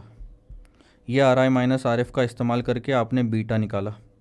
बीटा का इस्तेमाल करके आपने 7.5% चेंज है ये निकाला, और यही 7.5% चेंज आपने यहाँ रखा। ऐसा ही सेम टू सेम कैलकुलेशन के म्यूचुअल फंड के लिए कर लेना, कहानी ख़त्म। ठीक है सर, बढ़ें आगे। क्वेश्चन नंबर 36 आपका होमवर्क है, बिल्कुल 35 जैसा ही है। अब हमारे सिर्फ 4 क्वेश्चन बचे हुए हैं। चारों क्वेश्चन आई थिंक हमें लेने पड़ेंगे, चारों के चारों थोड़े थोड़े ना अलग अलग है। तो क्वेश्चन नंबर 37 से शुरुआत करेंगे। अरे क्या, बहुत ही ईजी क्वेश्चन है। देखो ईजी है, थोड़ा सा इशू करने वाला भी है, मतलब एम्बिग्यूटी भी है, वो भी मैं आपको इस क्वेश्चन में बता दूंगा। ANP plan a hedge fund currently has assets of 20 crore. एक म्यूचुअल फंड है जिसके करंट असेट्स कितने हैं, 20 करोड़ के, और एक चार्टर्ड अकाउंटेंट है एक्स नाम का बंदा जो मैनेज कर रहा है इस फंड को। ठीक है, अब वो फंड मैनेज अगर कर रहा है तो पैसा मांगेगा कुछ, तो कितना पैसा मांगता है, 0.10% ऑफ द असेट वैल्यू, जो कि अभी है 20 करोड़। ठीक है sir, in addition to it वो इंसेंटिव भी चार्ज करता है। बोले अगर ज़्यादा मेहनत करी तो ज़्यादा पैसा मिलना चाहिए, अगर मैंने आपको एक्स्ट्रा रिटर्न निकाल के दिया है तो हमें ज़्यादा पैसा मिलना चाहिए ना। The incentive will be linked to gross return each year. अब ध्यान देना, इंसेंटिव का कैलकुलेशन समझने की ज़रूरत है, बाकी तो सब आसान है। इंसेंटिव आपको कब मिलेगा, जब आपका रिटर्न हर साल का ज़्यादा आएगा। किससे ज़्यादा, of the portfolio maximum value since the inception of the fund. जब से फंड की शुरुआत हुई है तब से लेके अभी तक पोर्टफोलियो जो टॉप हाइट अचीव कर चुका है, उस हाइट के ऊपर अगर आप जितना ले जाओगे तो जितना डिफरेंस आएगा उसका 2% आपको मिलेगा। अब मैं धीरे धीरे बताता हूं आपको क्या है। जो पोर्टफोलियो की मैक्सिमम वैल्यू आज तक अचीव करी गई है वो है 21 करोड़ रुपए। अब अगर मान लो आप 25 करोड़ तक इस पोर्टफोलियो को लेके जाते हो, यानी कि आपने 4 करोड़ रुपए एक्स्ट्रा लेके गए हैं, आप 4 करोड़ रुपए ऊपर लेके गए हो उसके हाईएस्ट पॉइंट से। आज तक कोई 21 करोड़ के ऊपर नहीं लेके गया, और अगर आप लेके गए तो आपको इंसेंटिव बनता है, जितना भी आप ऊपर लेके जाओगे वो है 4 करोड़। 4 करोड़ का 2% आप रख लेना। 4 करोड़ का 2% 8 लाख रुपए आपके हाथ में। तो ये चीज समझ में आई क्या? फिर से एक बार पढ़ो। The incentive will be linked to the gross return. Return क्या हुआ, ये 4 करोड़ का, which is in excess of the portfolio maximum value since the inception of the fund, और जो कि है 21 करोड़ रुपए। आज से ठीक 1.5 साल पहले ये हाइट अचीव हुई थी, उसके बाद कभी भी 21 करोड़ रुपए टच नहीं हुआ सर। तो 21 के ऊपर जितना भी लेके जाओगे उस रिटर्न का 2% आपको मिल जाएगा। ठीक है, you are required to compute the fee payable to CA, जो भी चार्टर्ड अकाउंटेंट है। अगर इस साल फंड का रिटर्न 29% होता है, 4.5 होता है, या -1.8 होता है, अभी कितनी वैल्यू, 3 में से एक ही होगा। अभी है 20 करोड़। ठीक है, तो देखो 20 करोड़ इंटू 1.29, 20 करोड़ इंटू 1.045 और 20 करोड़ इंटू 1 माइनस 0.018, क्योंकि नीचे जा रहा है ना। सो 20 इंटू 1.29 करोगे तो पोर्टफोलियो की करंट वैल्यू आती है 25.8, तो ये आती है 20.90, ये आती है 19.64। अब हाईएस्ट वैल्यू कितनी थी? 21 करोड़। 21 करोड़ से कितना ऊपर गया सर? 4.8 करोड़। और यहाँ तो कोई इंसेंटिव अप्लीकेबल ही नहीं है दोनों केस में, क्योंकि 21 से ऊपर गया ही नहीं दूसरे और तीसरे केस में।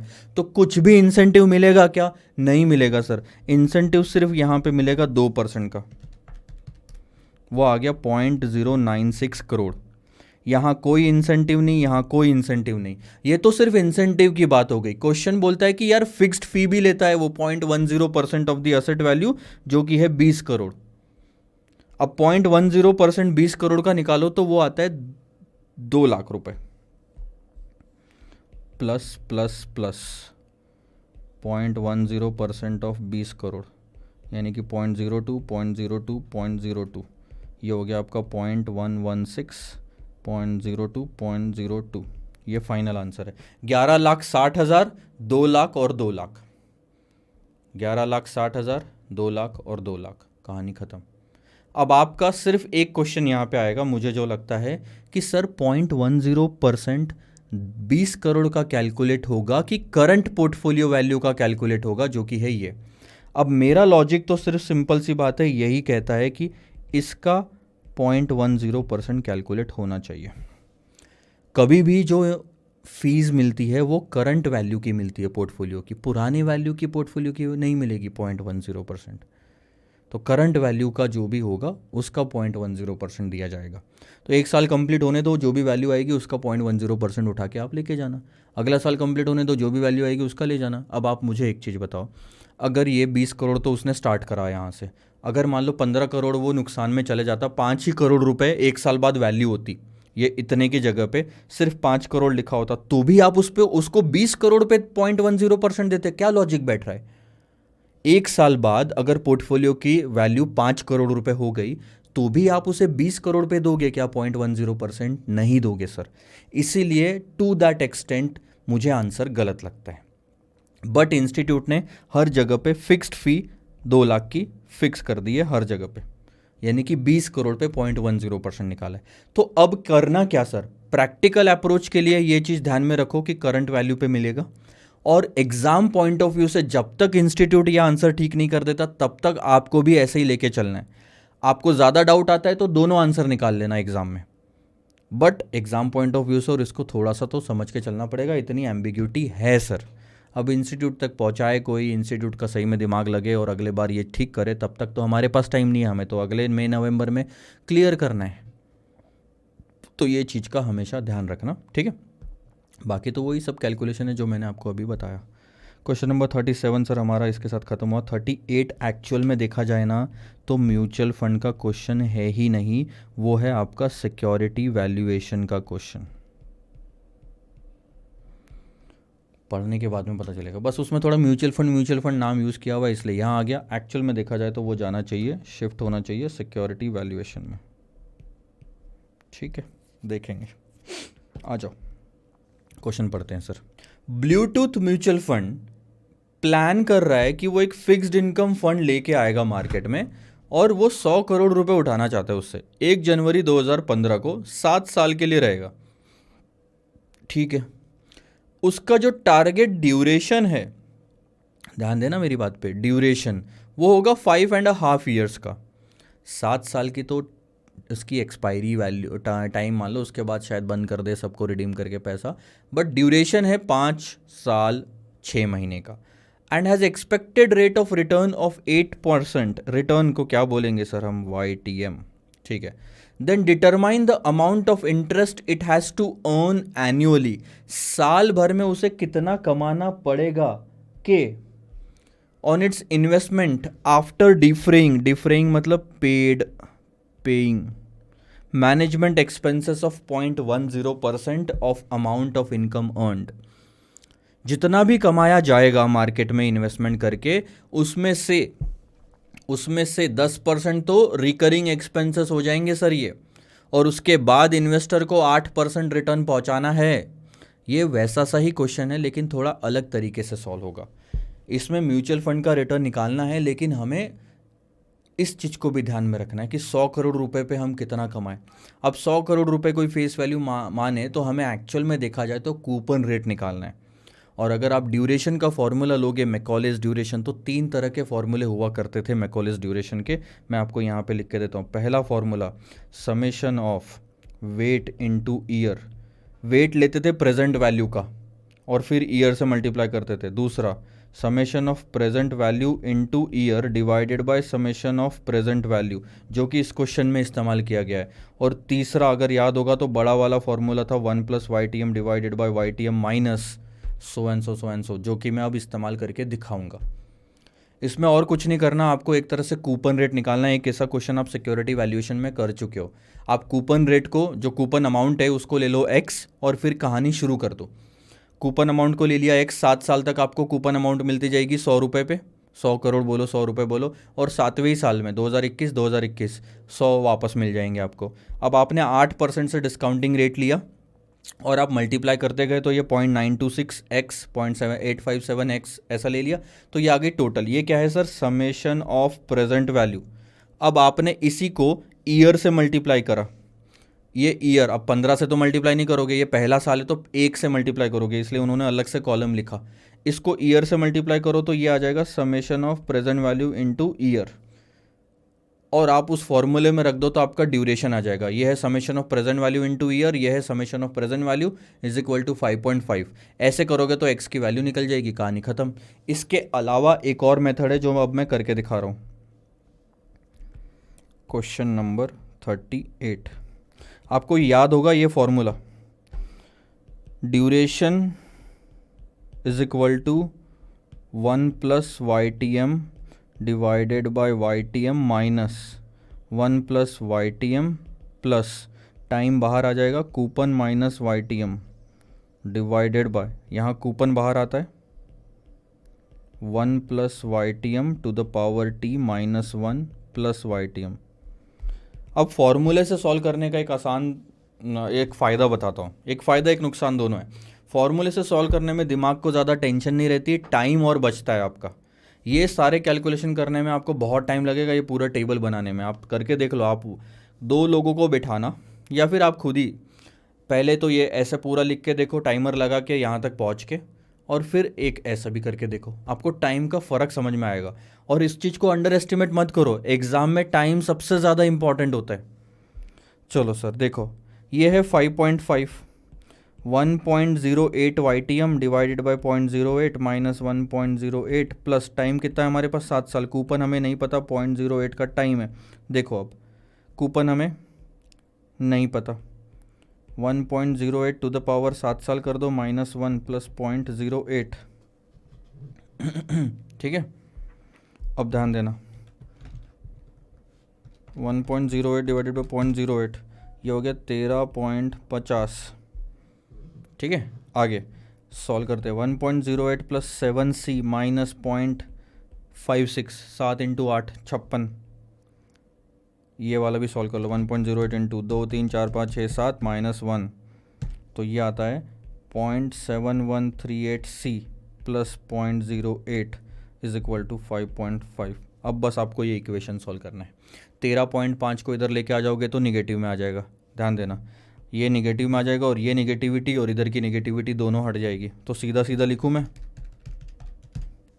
8.3 लिख रहा हूँ, 13.5 माइनस 5.5, 8 ही आएगा। 8 आया। और अब आप देखो ऊपर में 1.08 माइनस 0.56 यानी कि 7C plus 0.52 divided by 0.7138C plus 0.08।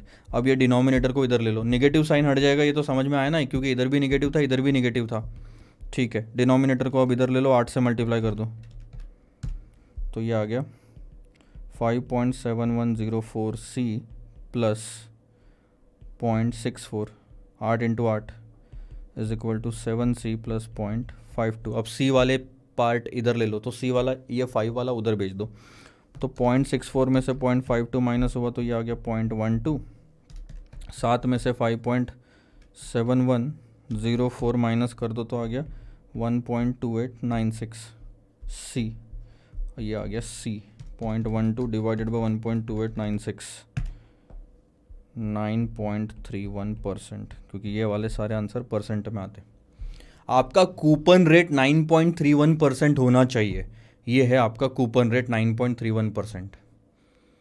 ठीक है, इतना होना चाहिए। अब इतना होना चाहिए का क्या मतलब है कि 100 करोड़ पे आप जो मार्केट में इन्वेस्टमेंट करोगे 9.31 के हिसाब से आपने कमाना है। अगर आप 9.31 के हिसाब से कमाते हो तो वो 9.31 क्या है पता है? मैनेजमेंट एक्सपेंसेस माइनस करने के बाद की फिगर है। ये भी चीज़ समझना ज़रूरी है सर। ये इन्वेस्टर है, ये म्यूचुअल फंड है, और ये है मार्केट। मार्केट से आप कुछ कमाओगे, ठीक है, वो जो भी आप कमाओगे उसमें से आप 10% माइनस कर दोगे ना, तो आपके पास 9.31 बचेगा जो आप इधर इसको दे पाओगे। तो ये जो आपका 9.31 है वो सामने वाले के लिए 8% है। अब ये 9.31 मैनेजमेंट एक्सपेंसेस माइनस करने के बाद की फिगर है। ये 9.31 जो हमने कमाना है मार्केट से वो नहीं है सर, ये उसके बाद की फिगर है। क्यों?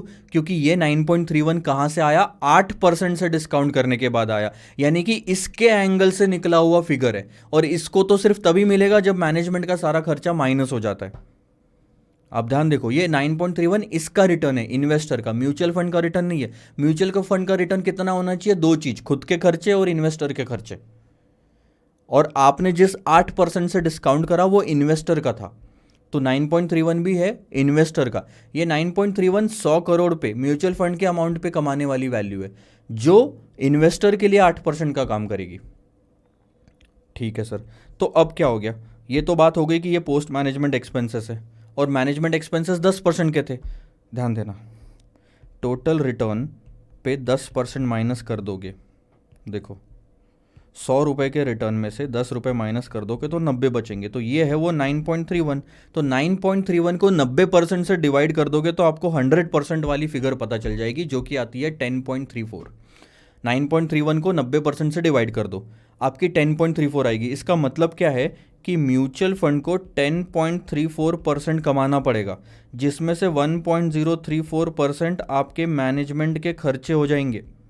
उसके बाद 9.31% जो बचेगा वो इन्वेस्टर के लिए जाएगा, और वो इन्वेस्टर के लिए 8% का ही काम करेगा सर। क्योंकि ये जो 9.31% आप निकाल रहे हो ना, ये म्यूचुअल फंड के पैसों पे कमाया हुआ रिटर्न है। इन्वेस्टर ने हो सकता है ज़्यादा दिया होगा, उसमें से इनिशियल एक्सपेंसेस माइनस हो चुके हैं, इसलिए इन्वेस्टर जब इस अमाउंट को देखेगा तो वो 8% ही निकलेगी। अगर आपको याद है, देखो मैं कुछ क्वेश्चंस पहले की बात बताता हूँ। ये वाली बात देखो,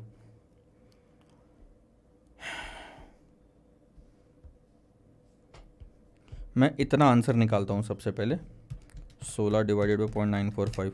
तो म्यूचुअल फंड जब 16.93% कमा रही थी ना अपने पैसों पे, वो पैसा इन्वेस्टर के लिए सिर्फ 16% था। सेम उसी तरह से जब 9.31 कमाएगी म्यूचुअल फंड, वो इन्वेस्टर के लिए सिर्फ 8% का काम करेगा। सेम। चलो सर, ये समझ में आया। अब इसमें मैक्सिमम पार्ट जो आपने यूज़ करा है वो तो था आपका पूरा सिक्योरिटी वैल्यूएशन का, देख रहे हो ना। इसमें से कुछ भी ऐसा नहीं है कि म्यूचुअल फंड का कॉन्सेप्ट यूज़ हुआ है ज़्यादा। तो ये आपको आंसर समझ में आ गया। आगे बढ़े सर, क्वेश्चन नंबर 39 हमारा सबसे बड़ा क्वेश्चन रहेगा, और इसमें एक और चीज़ आप समझोगे, सीखोगे। तो पहले क्वेश्चन पढ़ते हैं, सॉल्व करने की कोशिश करते हैं। बीच में रुक के पहले हम उस कॉन्सेप्ट के बारे में समझेंगे और फिर आगे बढ़ेंगे। इसमें थोड़ा सा टाइम लूँगा, तो एक ब्रेक लेके आता हूँ, उसके बाद इस क्वेश्चन को सॉल्व करेंगे, और उसके बाद का आखिरी क्वेश्चन तो 5 मिनट के खेल है, वैसा क्वेश्चन आप ऑलरेडी कर चुके हो।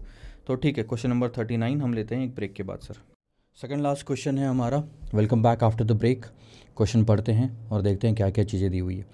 1 जनवरी 2020 को एक ओपन एंडेड स्कीम थी, mutual fund had outstanding units of 300 lakhs with a NAV of 20.25। लिखते हुए चलते हैं, तो आपको ना अच्छे से समझ में भी आएगा। क्वेश्चन नंबर 39 ये कौन सी डेट है? 1 जनवरी 2020।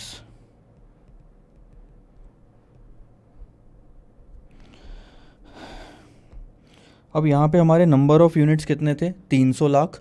टोटल एनएवी थी 20 रुपये 25 पैसे, यानी कि एन ज़ीरो, एनएवी ज़ीरो, और ये हो गए हमारे नेट असेट्स मल्टीप्लाई करने के बाद। 300 लाख 20 रुपये 25 पैसे, तो ये हो गया 6075। ठीक है, अब आगे देखते हैं। पहला सेंटेंस हुआ ख़त्म। Eight the end of January 2020, जनवरी ख़त्म हो गया। ठीक है, तो हम उसे 31 जन भी बोल सकते हैं। एक महीने बाद क्या हुआ? It had issued 5 lakh units at an opening NAV plus a load of 2%। ये कौन सा लोड होगा? एंट्री लोड, क्योंकि नए यूनिट्स इशू किए गए हैं। एडजस्टेड फॉर डिविडेंड इक्वलाइजेशन, जिसके बारे में आपको पढ़ना या हम कॉन्सेप्ट इस चीज़ का समझेंगे। तो यहाँ पे क्या हुआ? 5 लाख यूनिट और इशू हुए। ये 5 लाख यूनिट जो इशू हुए उसका इशू प्राइस क्या था ये बताता हूँ मैं। ओपनिंग एनएवी जो कंपनी में म्यूचुअल फंड में आया होगा, एंट्री लोड जो आया होगा, प्लस डिविडेंड इक्वलाइजेशन रिजर्व, ये DER लिख देता हूँ मैं, चलो थोड़ा अलग लिख देता हूँ। Dividend equalisation reserve, opening NAV, entry load और डिविडेंड इक्वलाइजेशन रिजर्व, ये 3 चीज़ों का टोटल करके इशू प्राइस बनी है यहाँ पे। और उस प्राइस पे 5 लाख रुपए, 5 लाख यूनिट्स मार्केट में फ्लोट किए गए। इतना पैसा म्यूचुअल फंड में आया है। ठीक है, आगे देखो। और क्या होता है डिविडेंड इक्वलाइजेशन ये भी मैं बताऊंगा। Eight the end of February 2020, यानी कि ये हो गया 2020 को अगर हम 4 से डिवाइड करते हैं तो ये हो गया 29 फरवरी।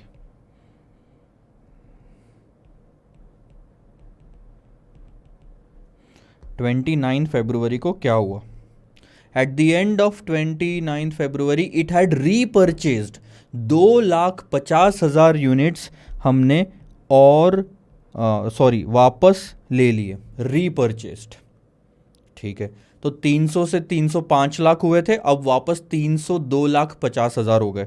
ठीक है, और वो जो हमने रीपरचेस किए क्या रेट पे किया? At opening NAV less 2% exit load and dividend equalisation reserve को एडजस्ट किया। ध्यान देना, opening NAV less exit load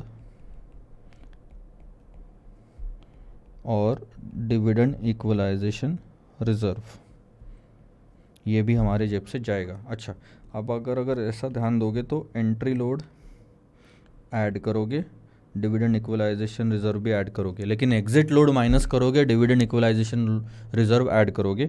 ये हो गया आपका रीपरचेस प्राइस। ये देना पड़ेगा इतना प्राइस, यानी कि अगर म्यूचुअल फंड के इनफ्लो आउटफ्लो से बात करें तो ये जाएगा, ये आएगा और ये जाएगा। ठीक है, अब क्या होता है देखेंगे। Eight the end of March 2020 उसने डिस्ट्रीब्यूट कर दिया 70% ऑफ इट्स अवेलेबल इनकम। जितनी भी इनकम मार्च एंडिंग में थी उसका 70% बांट दिया गया।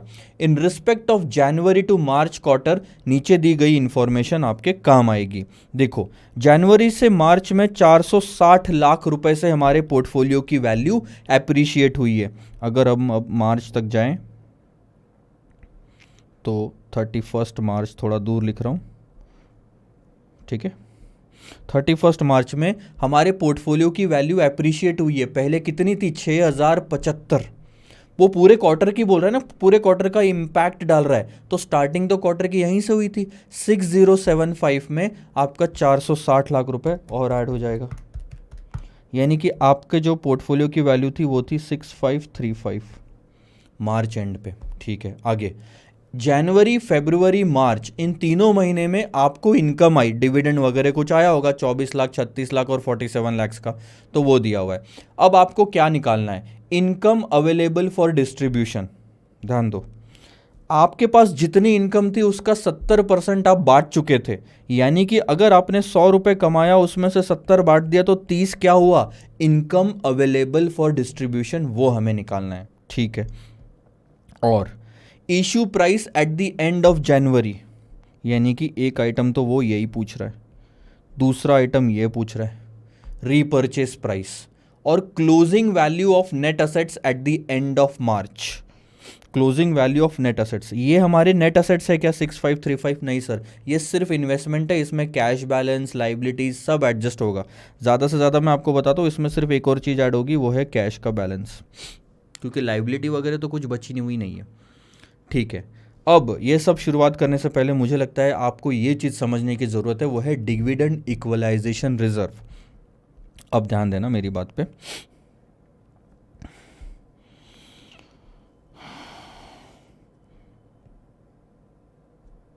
ये है इन्वेस्टर, ये है म्यूचुअल फंड, और ये है मार्केट। ठीक है, इन्वेस्टर ने म्यूचुअल फंड में इन्वेस्ट किया, म्यूचुअल फंड ने मार्केट में इन्वेस्ट किया। अब ध्यान देना, मार्केट अगर, मान लो मार्केट अगर डिविडेंड दे रहा है म्यूचुअल फंड को, मान लो 15 लाख रुपए का डिविडेंड दिया उस साल, म्यूचुअल फंड भी अपने इन्वेस्टर्स को रिटर्न देती है, बट म्यूचुअल फंड क्या इंश्योर करेगी कि म्यूचुअल फंड 15 लाख से कम ही देगी इन्वेस्टर्स को डिविडेंड, डिविडेंड कैपिटल गेन जो भी है। इसका मतलब क्या हुआ, 3 लाख रुपए अभी भी म्यूचुअल फंड के पास पड़े हुए हैं, इसे कहा जाता है डिविडेंड रिजर्व, रिजर्व में रखा। क्यों पता नहीं, अभी बात करेंगे उसके बारे में क्यों रखा। अब अगले साल मान लो फिर से यही कहानी हुई, अगले साल फिर से मार्केट ने 15 लाख रुपए का डिविडेंड दिया म्यूचुअल फंड को, और म्यूचुअल फंड ने फिर से 12 लाख रुपए का डिविडेंड दिया, यानी कि और 3 लाख रुपए ऐड हो गए। अब रिजर्व में कितना पैसा है, 6 लाख रुपए, और ऐसे कहानी चलती गई। कोई तो एक साल ऐसा आएगा जब मार्केट सिर्फ मान लो 10 लाख का ही, 10 लाख भी बहुत ज़्यादा बोल दिया मैंने, मान लो 9 लाख रुपए का ही इनकम देगा। मार्केट म्यूचुअल फंड को सिर्फ 9 लाख का इनकम दे रहा है, और उस साल म्यूचुअल फंड इन्वेस्टर्स को 12 लाख ही दे रहा है। क्यों सर, जब 15 का 12 आया तो आपने बोला था कि म्यूचुअल फंड कम देगा, तो यहाँ 9 आया तो 9 से कम देना चाहिए। अरे मतलब तो समझो कि 12 क्यों दिया गया। अब ध्यान देना इन सारी कहानी का, म्यूचुअल फंड क्या कर रहा है, म्यूचुअल फंड एक स्टेबल इनकम प्रोवाइड कर रहा है over a period to the investors, जिससे म्यूचुअल फंड की एक अच्छी हिस्ट्री बनती जाती है। जो पब्लिक अभी इन्वेस्टर नहीं है इस म्यूचुअल फंड का, वो लोग इस ट्रेंड को देखते हैं और दिखता है कि यार mutual fund continuously stable return दे रही है, यानी ये म्यूचुअल फंड काफ़ी अच्छा है, म्यूचुअल फंड में इन्वेस्टमेंट करना चाहिए। इससे म्यूचुअल फंड का फ़ायदा होगा क्योंकि उसकी डिमांड बढ़ेगी, डिमांड बढ़ेगी तो वैल्यू बढ़ेगी, बहुत ज़्यादा पैसा आएगा। इसीलिए म्यूचुअल फंड को एक चीज़ इंश्योर करनी थी स्टार्टिंग से ही कि जो भी हम दे, जितना भी हम दे, भले ही कम दे, लेकिन जितना भी दे वो मेंटेन करके रखना है। यानी कि किसी साल अगर मार्केट हमें अच्छा रिटर्न नहीं दे पाए, उस टाइम पे भी हम इन्वेस्टर को अच्छा रिटर्न दे पाए, ऐसे हाल बनाने हैं, ऐसी सिचुएशन बनानी है। इसलिए म्यूचुअल फंड ने क्या किया, स्टार्टिंग से ही आपके जेब में पैसा थोड़ा कम डाला ताकि कम कम वाली अमाउंट आपको कंटिन्यूसली दी जा सके। म्यूचुअल फंड ने क्या किया, 3 लाख रुपए खुद के पास रिजर्व रख लिए, फिर 3 लाख रुपए खुद के पास रिजर्व रख लिए। म्यूचुअल फंड के पास यहाँ पे 6 लाख रुपए रिजर्व में थे। जब म्यूचुअल फंड को 9 लाख रुपए आए ना तीसरे साल में, तो म्यूचुअल फंड के पास 9 और 6 15 लाख हो गए, उसमें से 12 लाख आपको बांट दिए। अब म्यूचुअल फंड के पास 3 लाख का ही बैलेंस बचा हुआ है। आप समझ रहे हो कि ये रिजर्व क्यों क्रिएट किया गया था पिछले 2 साल में। म्यूचुअल फंड को पता था कि कभी ना कभी तो मार्केट अपन को बुरे रिटर्न देगा, जब हालात खराब रहेगी तब भी हम इन्वेस्टर को एक स्टेबल इनकम प्रोवाइड कर सके। इसलिए डिविडेंड रिजर्व बनाया गया कि अगर यहाँ से कम रिटर्न आया तो रिजर्व का इस्तेमाल किया जाएगा, अगर 12 से ज़्यादा रिटर्न आएगा तो रिजर्व का इस्तेमाल नहीं करेंगे। लेट्स से फॉर एग्जाम्पल अगले साल आपको 14 का ही रिटर्न मिलता है, तो म्यूचुअल फंड फिर भी 12 का ही देगा, इसमें 2 और ऐड हो जाएंगे, अब 5 लाख हो गया रिजर्व। ये समझ आया कि रिजर्व क्यों क्रिएट किया जाता है। रिजर्व इस साल, अगले साल, उसके अगले साल इसलिए बनाया जाता है कि किसी साल अगर मार्केट से रिटर्न ठीक से नहीं मिले तो हमारी इतनी क्षमता हो, हमारी इतनी कैपेसिटी हो कि हम इन्वेस्टर को फिर भी उनका रिटर्न प्रोवाइड कर सके, क्योंकि हम नहीं चाहते कि हमारा ट्रैक रिकॉर्ड बिगड़े। भले ही मार्केट का बिगड़ा हो, यहाँ 15-15, 9-14 दिख रहा है, लेकिन हमारा नहीं बिगड़ना चाहिए, क्योंकि हमारा बिगड़ा तो इन्वेस्टर्स का हम ट्रस्ट खो बैठेंगे और इन्वेस्टर्स पैसा लेके चले जाएंगे वापस। ये है कॉन्सेप्ट। अब मैं बताता हूँ इस चीज़ का नुकसान। नुकसान यानी कि इस चीज़ का गलत फ़ायदा उठाते हैं कुछ लोग, और उस चीज़ का भी सोल्यूशन है हमारे पास। यह है 1 साल, ठीक है। अब ये जो म्यूचुअल फंड 12 लाख का रिटर्न देते आ रहा था इन्वेस्टर को, मान के चलते हैं कि वो हर बार दिसंबर एंड में 12 लाख का इनकम प्रोवाइड करता है अपने इन्वेस्टर को, ठीक है। 12 लाख का इनकम प्रोवाइड करता है। अब आप देखो, मेरी बात को समझो। 12 लाख मतलब आप 12 रुपये समझो एक यूनिट पे। अब मान लो कि एक इन्वेस्टर है ए, जिसने जनवरी में यूनिट खरीदा था, और एक इन्वेस्टर है बी, जिसने अक्टूबर के एंड में 31 अक्टूबर ले लो, ये 1 जनवरी ले लो,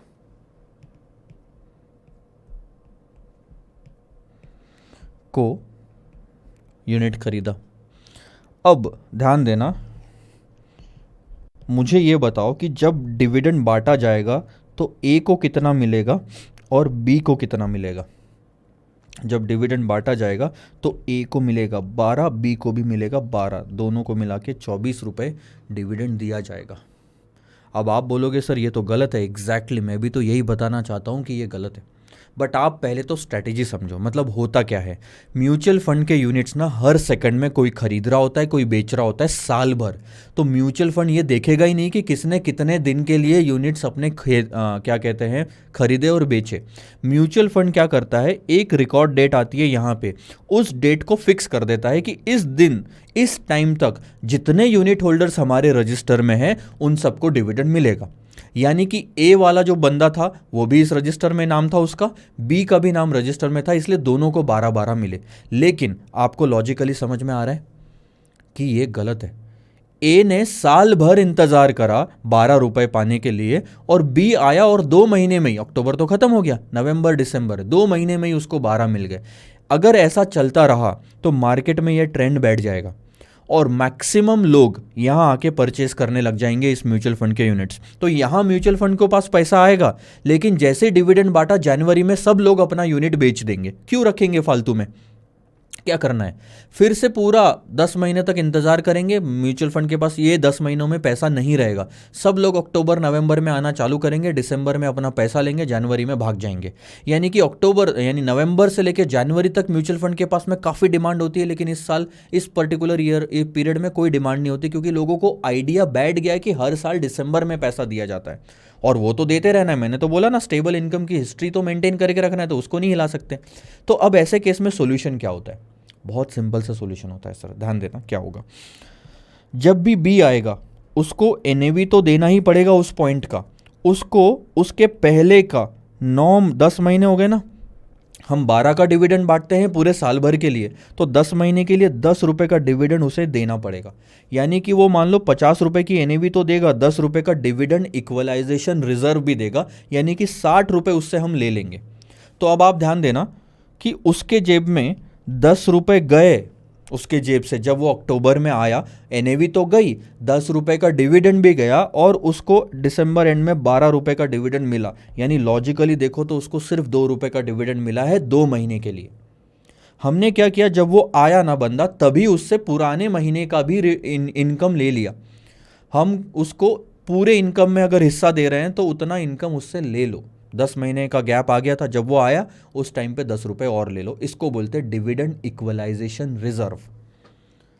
आई बात, तो उसको 50 रुपये भी देने पड़ेंगे, उसको 10 रुपये भी देने पड़ेंगे, टोटल वो 60 देगा। 50 में 10 ऐड हो रहे हैं, ध्यान देना सर, ये जो भी होगा 50 या जो भी होगा उसमें ये डिविडेंड इक्वलाइजेशन रिजर्व ऐड होगा, ठीक है। ये चीज़ समझ में आई क्या? डिविडेंड इक्वलाइजेशन रिजर्व क्यों होता है? क्योंकि ये गलत फ़ायदा ना उठाया जाए। अब देखो अक्टूबर में आए कोई या कहीं पे भी आए, कोई फ़र्क नहीं पड़ता, जितना लेट आएगा बंदा उसको उतना ज़्यादा स्टार्टिंग में देना ही पड़ेगा, और मिलेगा 12 ही। यहाँ पे भी 12 मिल रहा था, यहाँ पे भी 12 मिलेगा, लेकिन नेट में देखा जाएगा तो 2 ही रुपये मिले उसको, ऐसा माना जाएगा। तो अब पूरे साल भर में डिमांड प्रॉपर रहेगी, ऐसा नहीं कि कभी एकदम से मैनिपुलेट करा जा रहा है कोई भी। इसके अलावा एक और चीज़ बताता हूँ। मान लो कि ए को किसी कारणवश 31 मार्च को यूनिट बेचने पड़ रहे हैं, तो उसको एनएवी तो मिलेगा ही, लेकिन 3 महीने तक वो था ना यूनिट होल्डर। एथिकली देखा जाए तो उसको 3 महीने का डिविडेंड 3 रुपये मिलना चाहिए, इसलिए डिविडेंड इक्वलाइजेशन रिजर्व में से उसको पुरानी इनकम जितना भी उसका बनता है वो दे दिया जाएगा। तो एनएवी में डिविडेंड इक्वलाइजेशन रिजर्व दिया जाएगा और उसको इतना पैसा दे के भगा दिया जाएगा, मतलब चला जाएगा वो। तो यहाँ पे भी अगर आप ध्यान दोगे तो ओपनिंग एनएवी, जो भी एनएवी पे आप रीपर्चेस कर रहे हो, उसमें भी डिविडेंड इक्वलाइजेशन रिजर्व उसको दिया जाता है। तो ये रिजर्व जो है म्यूचुअल फंड के जेब से जा रहा है, ये रिजर्व म्यूचुअल फंड के जेब में आ रहा है। एग्जिट लोड और एंट्री लोड जो होता है ना, एंट्री लोड म्यूचुअल फंड के जेब में जाएगा। ये जो प्लस माइनस कर रहा हूं ना, ये प्लस माइनस का साइन सिर्फ ओपनिंग एनएवी के लिए। अगर आप म्यूचुअल फंड का साइन देखो तो म्यूचुअल फंड में ये पैसा आता है, एंट्री लोड आता है, डिविडेंड इक्वलाइजेशन रिजर्व आता है, और रीपर्चेस के टाइम पे म्यूचुअल फंड ये पैसा देती है, वापस खरीद रही है ना तो एनएवी देगी, एग्जिट लोड लेगी और डिविडेंड इक्वलाइजेशन रिजर्व देगी। म्यूचुअल फंड के एंगल से ये साइन होता है, plus plus plus minus plus minus. तो आपको समझ में आया डिविडेंड इक्वलाइजेशन रिजर्व क्या होता है? कि भैया ये लूप होल को बंद करने के लिए हमने लाया हुआ कॉन्सेप्ट है। जब भी आओ पुराना पैसा, पुरानी इनकम में हिस्सा लेके आओ। अगर आप आगे की सारी इनकम में हिस्सा लेना चाहते हो तो आप पुरानी इनकम में पहले हिस्सा लेके आओ, जब जा रहे हो तो हिस्सा लेके जाओ, ठीक है। इसको इशू प्राइस कहा जाता है, इसको रीपर्चेस प्राइस कहा जाता है। चलो अब बढ़ते हैं आगे, मुझे लगता है अब हम आसानी से क्वेश्चन को सॉल्व कर सकते हैं। तो सबसे पहला पार्ट लेता हूँ। ओपनिंग एनएवी कितनी थी सर? 20 रुपये 25 पैसे। उसमें एंट्री लोड चार्ज किया जाएगा, कितना चार्ज करा जा रहा है? 2% का, ठीक है। यहाँ पे हम रुक जाएंगे। 20 रुपये 25 पैसे पे 2% यानी कि 0.405। डिविडेंड इक्वलाइजेशन की मैं बात करूँगा। यहाँ पे 20 रुपये 25 पैसे पे 2% ही है ना, एग्जिट लोड भी 2% है, तो ये माइनस हो जाएगा 0.405, क्योंकि ये पैसा म्यूचुअल फंड के पास आ रहा है, लोड भी म्यूचुअल फंड के पास आ रहा है, ये जा रहा है बट ये आ रहा है, तो ये इसलिए माइनस होगा। अब इसका तो पॉइंट तभी आएगा जब हम एक स्टेटमेंट बनाएंगे डिविडेंड इक्वलाइजेशन रिजर्व वाला। अब ध्यान देना क्या होगा रिजर्व वाला स्टेटमेंट। सीधा सीधा मैं आंसर से आपको बताता हूँ क्या होता है। शुरुआत करते हैं सर, ठीक है। ये income from January, income from February, income from March, धीरे धीरे करके लेते हैं। देखो जनवरी की इनकम आई थी तब हमारे पास यूनिट होल्डर्स कितने थे? 300 लाख थे, ठीक है। कितनी इनकम आई थी हमारे पास जनवरी की? 24 लाख आई थी। अगर देखा जाए तो हर यूनिट में वो इनकम बांटें, अगर हम 24 लाख की, पूरा तो नहीं बांटेंगे लेकिन अगर बांटें तो 8 पैसा बनता है एक यूनिट का। सही बात है। इस पॉइंट पे हमको 24 लाख मिले थे, जिस पे इस पूरे 24 लाख पे, यहाँ ले लो, मैं ऊपर ले लेता हूँ ना थोड़ा सा, इस 24 लाख पे आप मुझे क्लियरली बताओ किसका हक बनता है? 300 लाख यूनिट्स का बनता ना, क्योंकि 1 महीने तक उन्होंने अपना यूनिट होल्ड करके रखा। तो 24 लाख डिवाइडेड बाय 300 करोगे तो एक यूनिट का इनकम आएगा, वो है 8 पैसा। अब थोड़ा ध्यान देना, 5 लाख यूनिट होल्डर्स और ऐड हो रहे हैं यहाँ पे, जिनका इस 24 पे कोई हक नहीं बनता। सही बात है, लेकिन इनकम तो ये 24 की आगे कंटिन्यू होएगी और ये 5 जो यूनिट होल्डर्स है वो भी 300 में मिक्स हो जाएंगे। इसीलिए ये जब आएंगे तब इनको बोलो कि ये जो 1 महीना जा चुका है, इन 300 वालों की हर यूनिट पे इनकम 8 पैसे हैं, आप भी हर यूनिट पे 8 पैसे लेके आओ।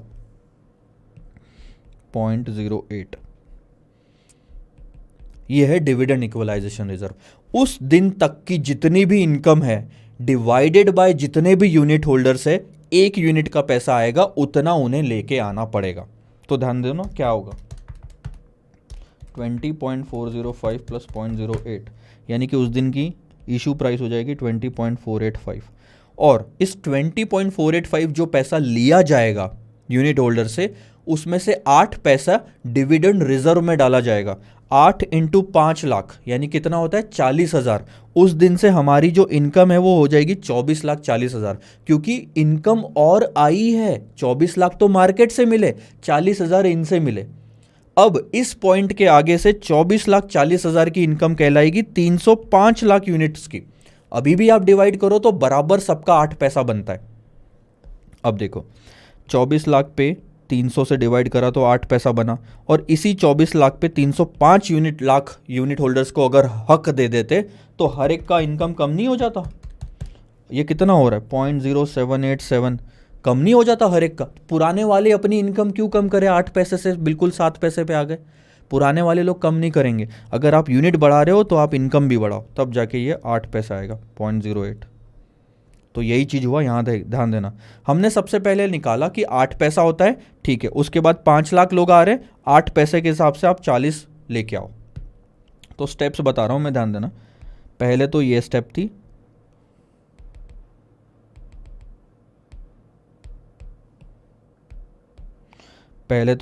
थी, दूसरी ये स्टेप थी, और तीसरी स्टेप है ये। मतलब ये 8 पैसे आखिरी में निकाला गया। इसके बाद पहली स्टेप यह है, दूसरी स्टेप यह है, 8 इंटू 5 करके तीसरी स्टेप 40 निकाला गया, और उसके बाद उसकी टोटल करी गई 24,40,000। ये है क्लोजिंग। उस दिन से अगर हमें आगे बढ़ना है तो ये फिगर दिखेगी कि हमारे टोटल यूनिट्स 305 हैं, 24,40,000 की हमारी इनकम हो चुकी है। 40,000 नए लोगों ने लाया, 24 लाख मार्केट से मिला, ठीक है, कहानी हुई ख़त्म। अब एक महीना और आगे बढ़ गया तो इनकम ऐड हो जाएगी, नहीं होएगी? अब एक महीना हम आगे बढ़ गए ना, और 36 लाख। अब आप यहाँ पे आ जाओ। अब देखो 36 लाख की इनकम हुई है फेब में, तो इस पे हक किसका बनता है? इस पूरे 305 लाख यूनिट्स का बनता है, क्योंकि ये लोग थे ना पूरे महीने में, 300 वाले भी थे, 5 वाले भी थे, तो उन सब का हक बनता है। तो 36 लाख प्लस 24,40,000, अगर यहाँ तक की टोटल इनकम को देखें हम, तो वो हो जाती है सर 60,40,000। 60,40,000 और 305 लाख को अगर आप डिवाइड करोगे तो आपको पता चलेगा। देखो 60,40,000, ये पहली स्टेप, ये दूसरी स्टेप, और ये तीसरी स्टेप। तो आपको पता चलेगा अब हर यूनिट की इनकम 0.1980 बनती है। यहां पे कोई आएगा तो उसे हर यूनिट पे 0.1980 लाना पड़ेगा, कोई जाएगा तो उसे हर यूनिट पे 0.1980 दे दिया जाएगा। और यहाँ पे क्या हुआ? यहाँ पे कुछ यूनिट होल्डर्स छोड़ के चले गए। कितने unit holders sir? 2.5 lakh unit holders. तो उनको हमने इतना पैसा दे दिया, यानी कि पहली स्टेप 2.5 लाख, दूसरी स्टेप मल्टीप्लाइड बाय 0.1980, मैं ऐसा ले लेता हूँ इसको, ये सही रहेगा, इक्वल टू, यानी कि 0.4950 से इनकम हमने बांट दी बाहर जाने वालों को। तो 305 में से 2.5 लाख माइनस हो गया 302, और 60 में से ये माइनस हो गया 59, तो थोड़ी इनकम कम हो गई। यूनिट्स भी तो कम हो गए ना, उतने ही कम होंगे प्रोपोर्शनेटली कि टोटल अभी भी सबकी इनकम 0.1980 बची रहे। जितने यूनिट होल्डर्स बचे हैं उनकी इनकम उतनी ही है, ठीक है। अब हो गई हमारी टोटल इनकम 59.9050। अब आखिरी महीने की इनकम हम ऐड करते हैं मार्च महीने की, वो है 47 लाख। इसको निकालने की कोई ज़रूरत नहीं है वैसे। अब आपके पास 59 पहले थे, 47 आपने ऐड करे तो आपकी टोटल इनकम कितनी हो गई? 106,90,000। और उस टाइम पे कितने यूनिट होल्डर्स थे आपके? 302 लाख। तो हर यूनिट होल्डर की इनकम हो गई 0.3534, 35 पैसे। मानते हो बात को? अब ये तो कहानी खत्म हो गई ना, इसके बाद और क्या इनकम है? ना कोई यहाँ पे आ रहा है ना कोई जा रहा है। अगर ध्यान देना, मार्च एंड में भी अगर कोई आता तो हर यूनिट पे उसको 35 पैसे कंट्रीब्यूट करने पड़ते डिविडेंड इक्वलाइजेशन रिजर्व में। अगर कोई जाता तो उसको इतना मिल जाता, लेकिन ना कोई आया ना कोई गया, ना आगे कोई इनकम है। तो ये हो गई हमारी फाइनल इनकम। इसका ही 70% बोलते हैं कि हमने इन यूनिट होल्डर्स में बांट दिया, जिनका था उसको बांट दिया 70%, ठीक है। 74,8335। तो बचा कितना बैलेंस? 32 लाख। किसका? इन्हीं का ही है। बस पर यूनिट वैल्यू 35 पैसे से गिर के 1060 पे हो गई। बांटने के बाद अगर कोई अब आएगा ना मार्च एंडिंग में ही, तो अब उसे 35 पैसे लाने की जरूरत नहीं है। 35 में से 24 तो हमने उन लोगों को बांट दिया, अब 10 पैसा ही बचा है म्यूचुअल फंड में उनका। तो जो आएगा उसे 0.1060 लाना पड़ेगा, जो जाएगा वो 1060 लेके जाएगा। डिविडेंड इक्वलाइजेशन रिजर्व, ये है sir balance available for distribution. 32 lakh आपका पहला आंसर। इतना समझ में आया? ये देखो रीपर्चेस के टाइम पे, ये देख रहे हो dividend equalisation paid on repurchase, कितना पे किया हमने? जो 2.5 लाख लोग जा रहे थे उनका 2 महीने का इनकम था ना 0.1980, ये हमने पे किया, ध्यान देना। तो उनके 2 महीने का इनकम माइनस हो गया, पॉइंट ये ऐड होके उनको जाएगा ना। सो 20 रुपये 25 पैसे देना है, प्लस 0.1980 देना है, माइनस 0.405 लेना है। ये हो गई आपकी रीपर्चेस प्राइस, ये हो गई आपकी इशू प्राइस। समझ में आया क्या इतना कॉन्सेप्ट? अब देखो ओपनिंग एनएवी 20 रुपये 25, 0.405, एंट्री लोड आपने ऐड करा, उसके बाद 8 पैसे आपने हर एक से मंगाए, 8 इंटू 5, ठीक है। तो ये टोटल आपका इशू प्राइस हो गया। उसके बाद ये देखो ओपनिंग एनएवी, देखो रीपर्चेस प्राइस और इशू प्राइस में क्लियर वर्डिंग लिखी हुई है, ओपनिंग एनएवी पे होगा, इसलिए हमने दोनों बार एनएवी सेम ली। ये 0.405 जाएगा, 0.1980 उनको भी दिया जाएगा डिविडेंड इक्वलाइजेशन रिजर्व, ये सॉरी ये आएगा यूनिट होल्डर से जाएगा, हमारे पास आएगा म्यूचुअल फंड में। तो ये आपका हो गया रीपर्चेस, ठीक है, रीपर्चेस प्राइस। आखिरी क्वेश्चन बनता है कि मार्च एंड में बताओ sir closing value of the net assets क्या थी? एनएवी निकालनी है मार्च एंडिंग के। क्या करना है सर? कुछ नहीं करना, तो हाँ घर जाएं नहीं नहीं ऐसा भी नहीं है, कुछ नहीं करना सर। स्टार्टिंग से लेके एंडिंग तक कैश के जितने भी ट्रांजैक्शन हुए सब ऐड या लेस कर लो। पैसा दिया है तो लेस कर दो, आया है तो ऐड कर दो। मैं बताता हूँ आपको, 6 ट्रांजैक्शन टोटल है जो आपको याद आएंगे। जनवरी की इनकम, फरवरी की इनकम, मार्च की इनकम, तीनों आई थी ना, ठीक है, तीनों को ऐड कर लोगे। इसके बाद इशू प्राइस 20.485 इंटू 5 लाख आया था, फिर 2.5 लाख इंटू 20.043 गया था। इसके अलावा बताओ छठवा क्या है? इसके अलावा एक और चीज़ है सर जो आप भूल रहे हो यहाँ पे। जनवरी की इनकम, फरवरी की इनकम, मार्च की इनकम आई थी तो ऐड कर लोगे। ये इशू प्राइस जो आपने इशू किया 5 lakh unit into 20.485 mutual fund में आया था कैश, तो ऐड कर लोगे। ये चौथा आइटम हो गया। पांचवा आइटम ये जो पैसा गया था। छठवा आइटम जो आपने 70% इनकम बांटी वो है 74 लैक्स की, 74.8335। इसके अलावा कोई भी कैश फ्लो नहीं हुआ है। जो भी है ये, जैसे 32 लाख बोलोगे तो ये इनकम नहीं है सर, ये बैलेंस है।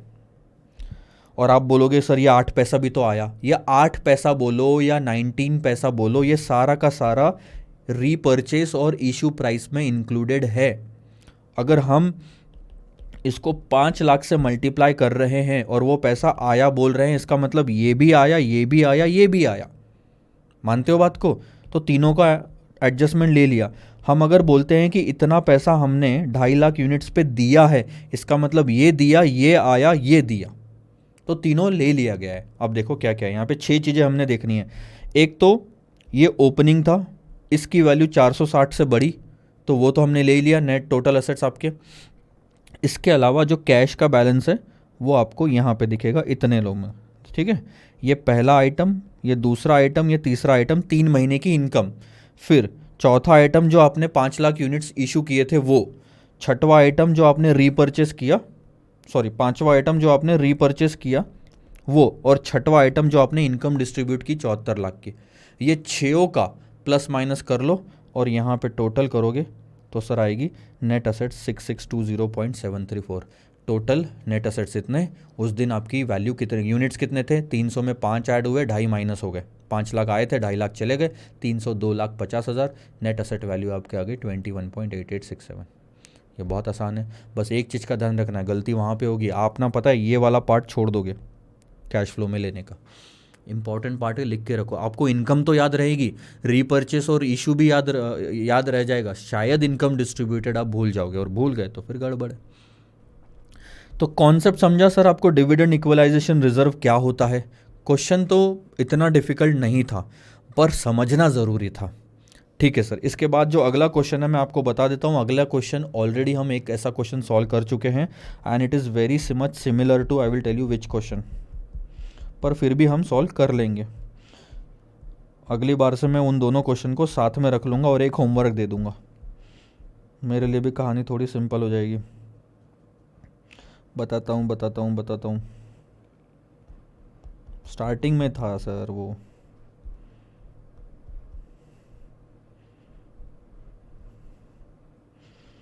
ये रहा, क्वेश्चन नंबर 7 जैसा है, क्वेश्चन नंबर 7 जैसा है वो, जो हम ऑलरेडी कर चुके हैं। ठीक है, चलो देखो अब।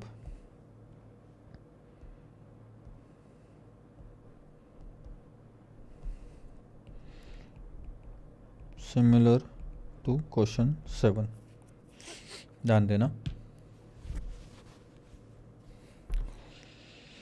हाँ, असेट मैनेजमेंट कंपनी है एक म्यूचुअल फंड की, उसने डिक्लेयर करा है डिविडेंड 9.98% का। ठीक है, on the units under the dividend reinvestment plan. Dividend यहाँ पे री इन्वेस्ट होने वाला है sir, for the year ended 31 March 2021। जो इन्वेस्टर्स है are issued additional units for the dividend at the rate of closing NAV. जो भी closing NAV थी उस पे उन्होंने डिविडेंड को री इन्वेस्ट कर दिया, तो उन्हें एडिशनल यूनिट्स दिए गए। ठीक है, क्लोजिंग एनएवी पे फॉर द ईयर एंडेड। अब क्लोजिंग एनएवी है 24.95 की। ठीक है, अब ध्यान दो क्या हुआ पूरे इसमें, यहीं पे कर लूँ तो थोड़ा सही हो जाएगा। यहाँ पे आपने एक्स यूनिट, ये N0 ले लो x, और NAV 0, इतना आपने पैसा डाला टोटल मिला के। ठीक है, इसके बाद क्या हुआ, 10 रुपये की भी फेस वैल्यू हम मानते हैं, यहाँ पे दिया हुआ है 10 रुपये की फेस वैल्यू, तो आपको डिविडेंड बांटा गया। डिविडेंड बांटा गया face value into dividend rate into x units पे, यानी कि 10 रुपये इंटू 9.98% इंटू एक्स। मानते हो बात को?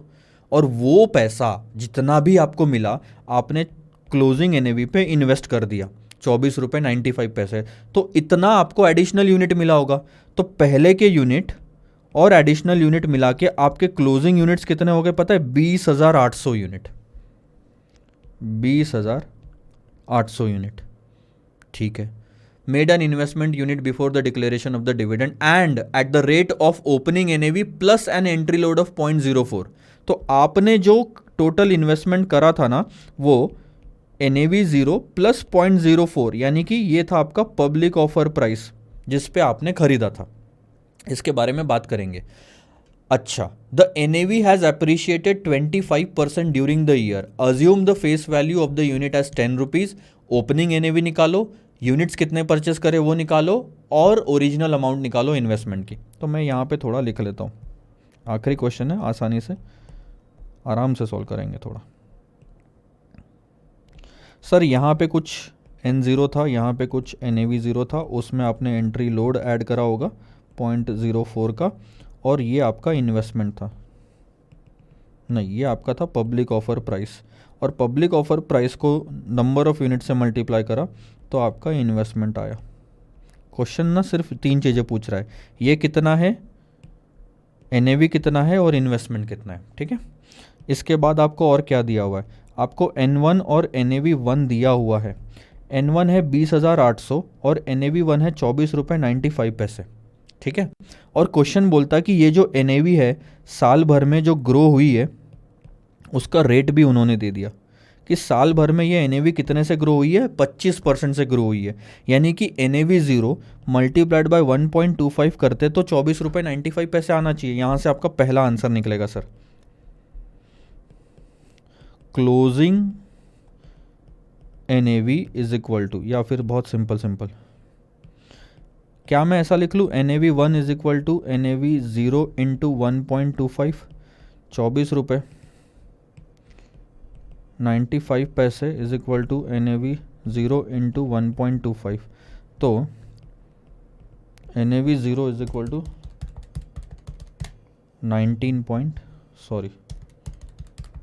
24.95 ना, हाँ, डिवाइडेड बाय 1.25, तो ये आ गया 19.96। पहला आंसर आपका क्या होना चाहिए, 19.96। अब ध्यान देना, उसी 19.96 में 4 पैसे ऐड करें तो 20 रुपये का आपका पब्लिक ऑफर प्राइस हो गया था। ठीक है, ये चीज को ध्यान रखना, क्योंकि अब 20 रुपये को N0 से मल्टीप्लाई करोगे तो आपका थर्ड आंसर भी आसानी से आ जाएगा। लेकिन अब निकालो पहला आंसर। अब आप मान लो कि ये है X, किसका, म्यूचुअल फंड का, ना आपका ना मेरा, ये है X। ठीक है, अब यहां पे डिविडेंड बांटा गया।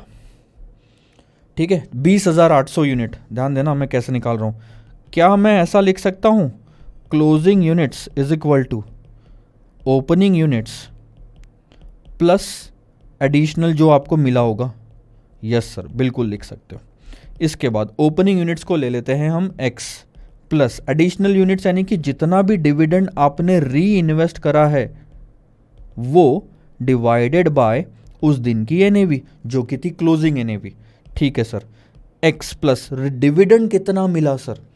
10 रुपए पे 9.98% मिला और 1 यूनिट का था वो, x से मल्टीप्लाई करोगे तो x यूनिट्स पे आ जाएगा और उस दिन एनएवी थी 24 रुपए 95 पैसे। ऐसा मिला के 20,800 यूनिट्स आपके टोटल हो गए थे। अब आप इसमें से x निकाल सकते हो। ठीक है sir, 20,800 is equal to 24.95x plus 0.998x divided by 24 रुपए 95 पैसे। ये उधर जाके मल्टीप्लाई हो जाएगा तो ये आता है 5,18,960 इज इक्वल टू 25.948x और आप इसका x निकाल लो। 5,18,960 25.948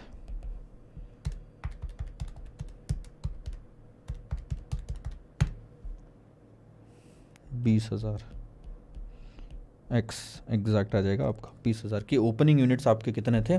20,000 यूनिट्स थे। कहानी ख़त्म। अब देख लो आपके यूनिट्स कितने निकल गए यहाँ पे, 20,000। तो 20,000 यूनिट्स खरीदे 20 रुपए की पब्लिक ऑफर प्राइस पे, 4 लाख रुपए का इन्वेस्टमेंट आ गया। तीनों फिगर निकल गई। ये देखो 19.96, 20,000 और 4 लाख। इसी के साथ सर म्यूचुअल फंड का चैप्टर हमारा समाप्त होता है। इसके बाद अगले चैप्टर में हम डेरिवेटिव से शुरुआत करेंगे। वॉल्यूम 1 आपका खत्म हुआ, तकरीबन 40% कोर्स मैं बोल सकता हूँ आपका ख़त्म हो चुका है। यहाँ से थोड़ा जल्दी जल्दी लेक्चर्स मिलना शुरू होंगे आपको, क्योंकि मैं देर रात तक रुक के रिकॉर्डिंग कंप्लीट कर रहा हूँ और मुझे मज़ा भी बहुत ज़्यादा आ रहा है। सो डेरिवेटिव्स मान लो आपके तकरीबन 6 चैप्टर बाकी है। ठीक है, डेरिवेटिव्स और इंटरेस्ट रेट रिस्क मैनेजमेंट एक सेक्शन में आ जाएगा, फिर फॉरेक्स और इंटरनेशनल फाइनेंशियल मैनेजमेंट एक सेक्शन में आ जाएगा, कॉर्पोरेट वैल्यूएशन और मर्जर्स एक सेक्शन में आ जाएगा। यानी कि एक बड़ा एक छोटा, एक बड़ा एक छोटा, एक बड़ा एक छोटा, ऐसा चैप्टर है। 6 चैप्टर्स, 3 बड़े 3 छोटे। तो छोटे वाले तो जल्दी हो जाते हैं, बड़े वालों में थोड़ा ज़्यादा टाइम लगता है। डेरिवेटिव्स पढ़ने के पहले और उसके लेक्चर्स देखने के पहले टाइम वैल्यू ऑफ मनी का फॉर्मूला बुक से एक बार थोड़ा सा अंदाज़ा ले लो, क्योंकि बहुत ज़्यादा इस्तेमाल होने वाला है और उसमें दिमाग लगाना पड़ेगा। तो मैं कॉन्सेप्ट समझाते समय थोड़ा स्लो चलूँगा। क्वेश्चंस हो सकता है फास्ट ले ले, लेकिन कॉन्सेप्ट समझाएंगे और फार्मूला वगैरह जब तक समझेंगे तब तक हम थोड़ा स्लो चलेंगे। तो उसमें थोड़ा ज़्यादा अटेंटिव होने की आपको ज़रूरत पड़ेगी। डिफ़िकल्टी लेवल ना यहाँ से बढ़ना चालू हो जाएगा एसएफएम में। अब आपको रियलिटी पता चलेगी कि एसएफएम थोड़ा सा डिफ़िकल्ट होता है। नेक्स्ट लेक्चर में मिलते हैं सर डेरिवेटिव्स के साथ। Bye bye.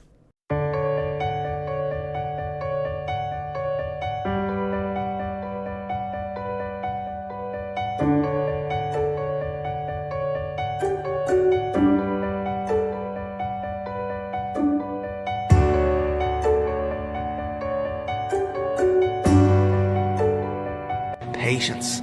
Patience is a skill we must master. Patience is one of the most valuable skills a human being must master. And I'm working hard to master it, and I feel I'm getting there, so time will show all of them.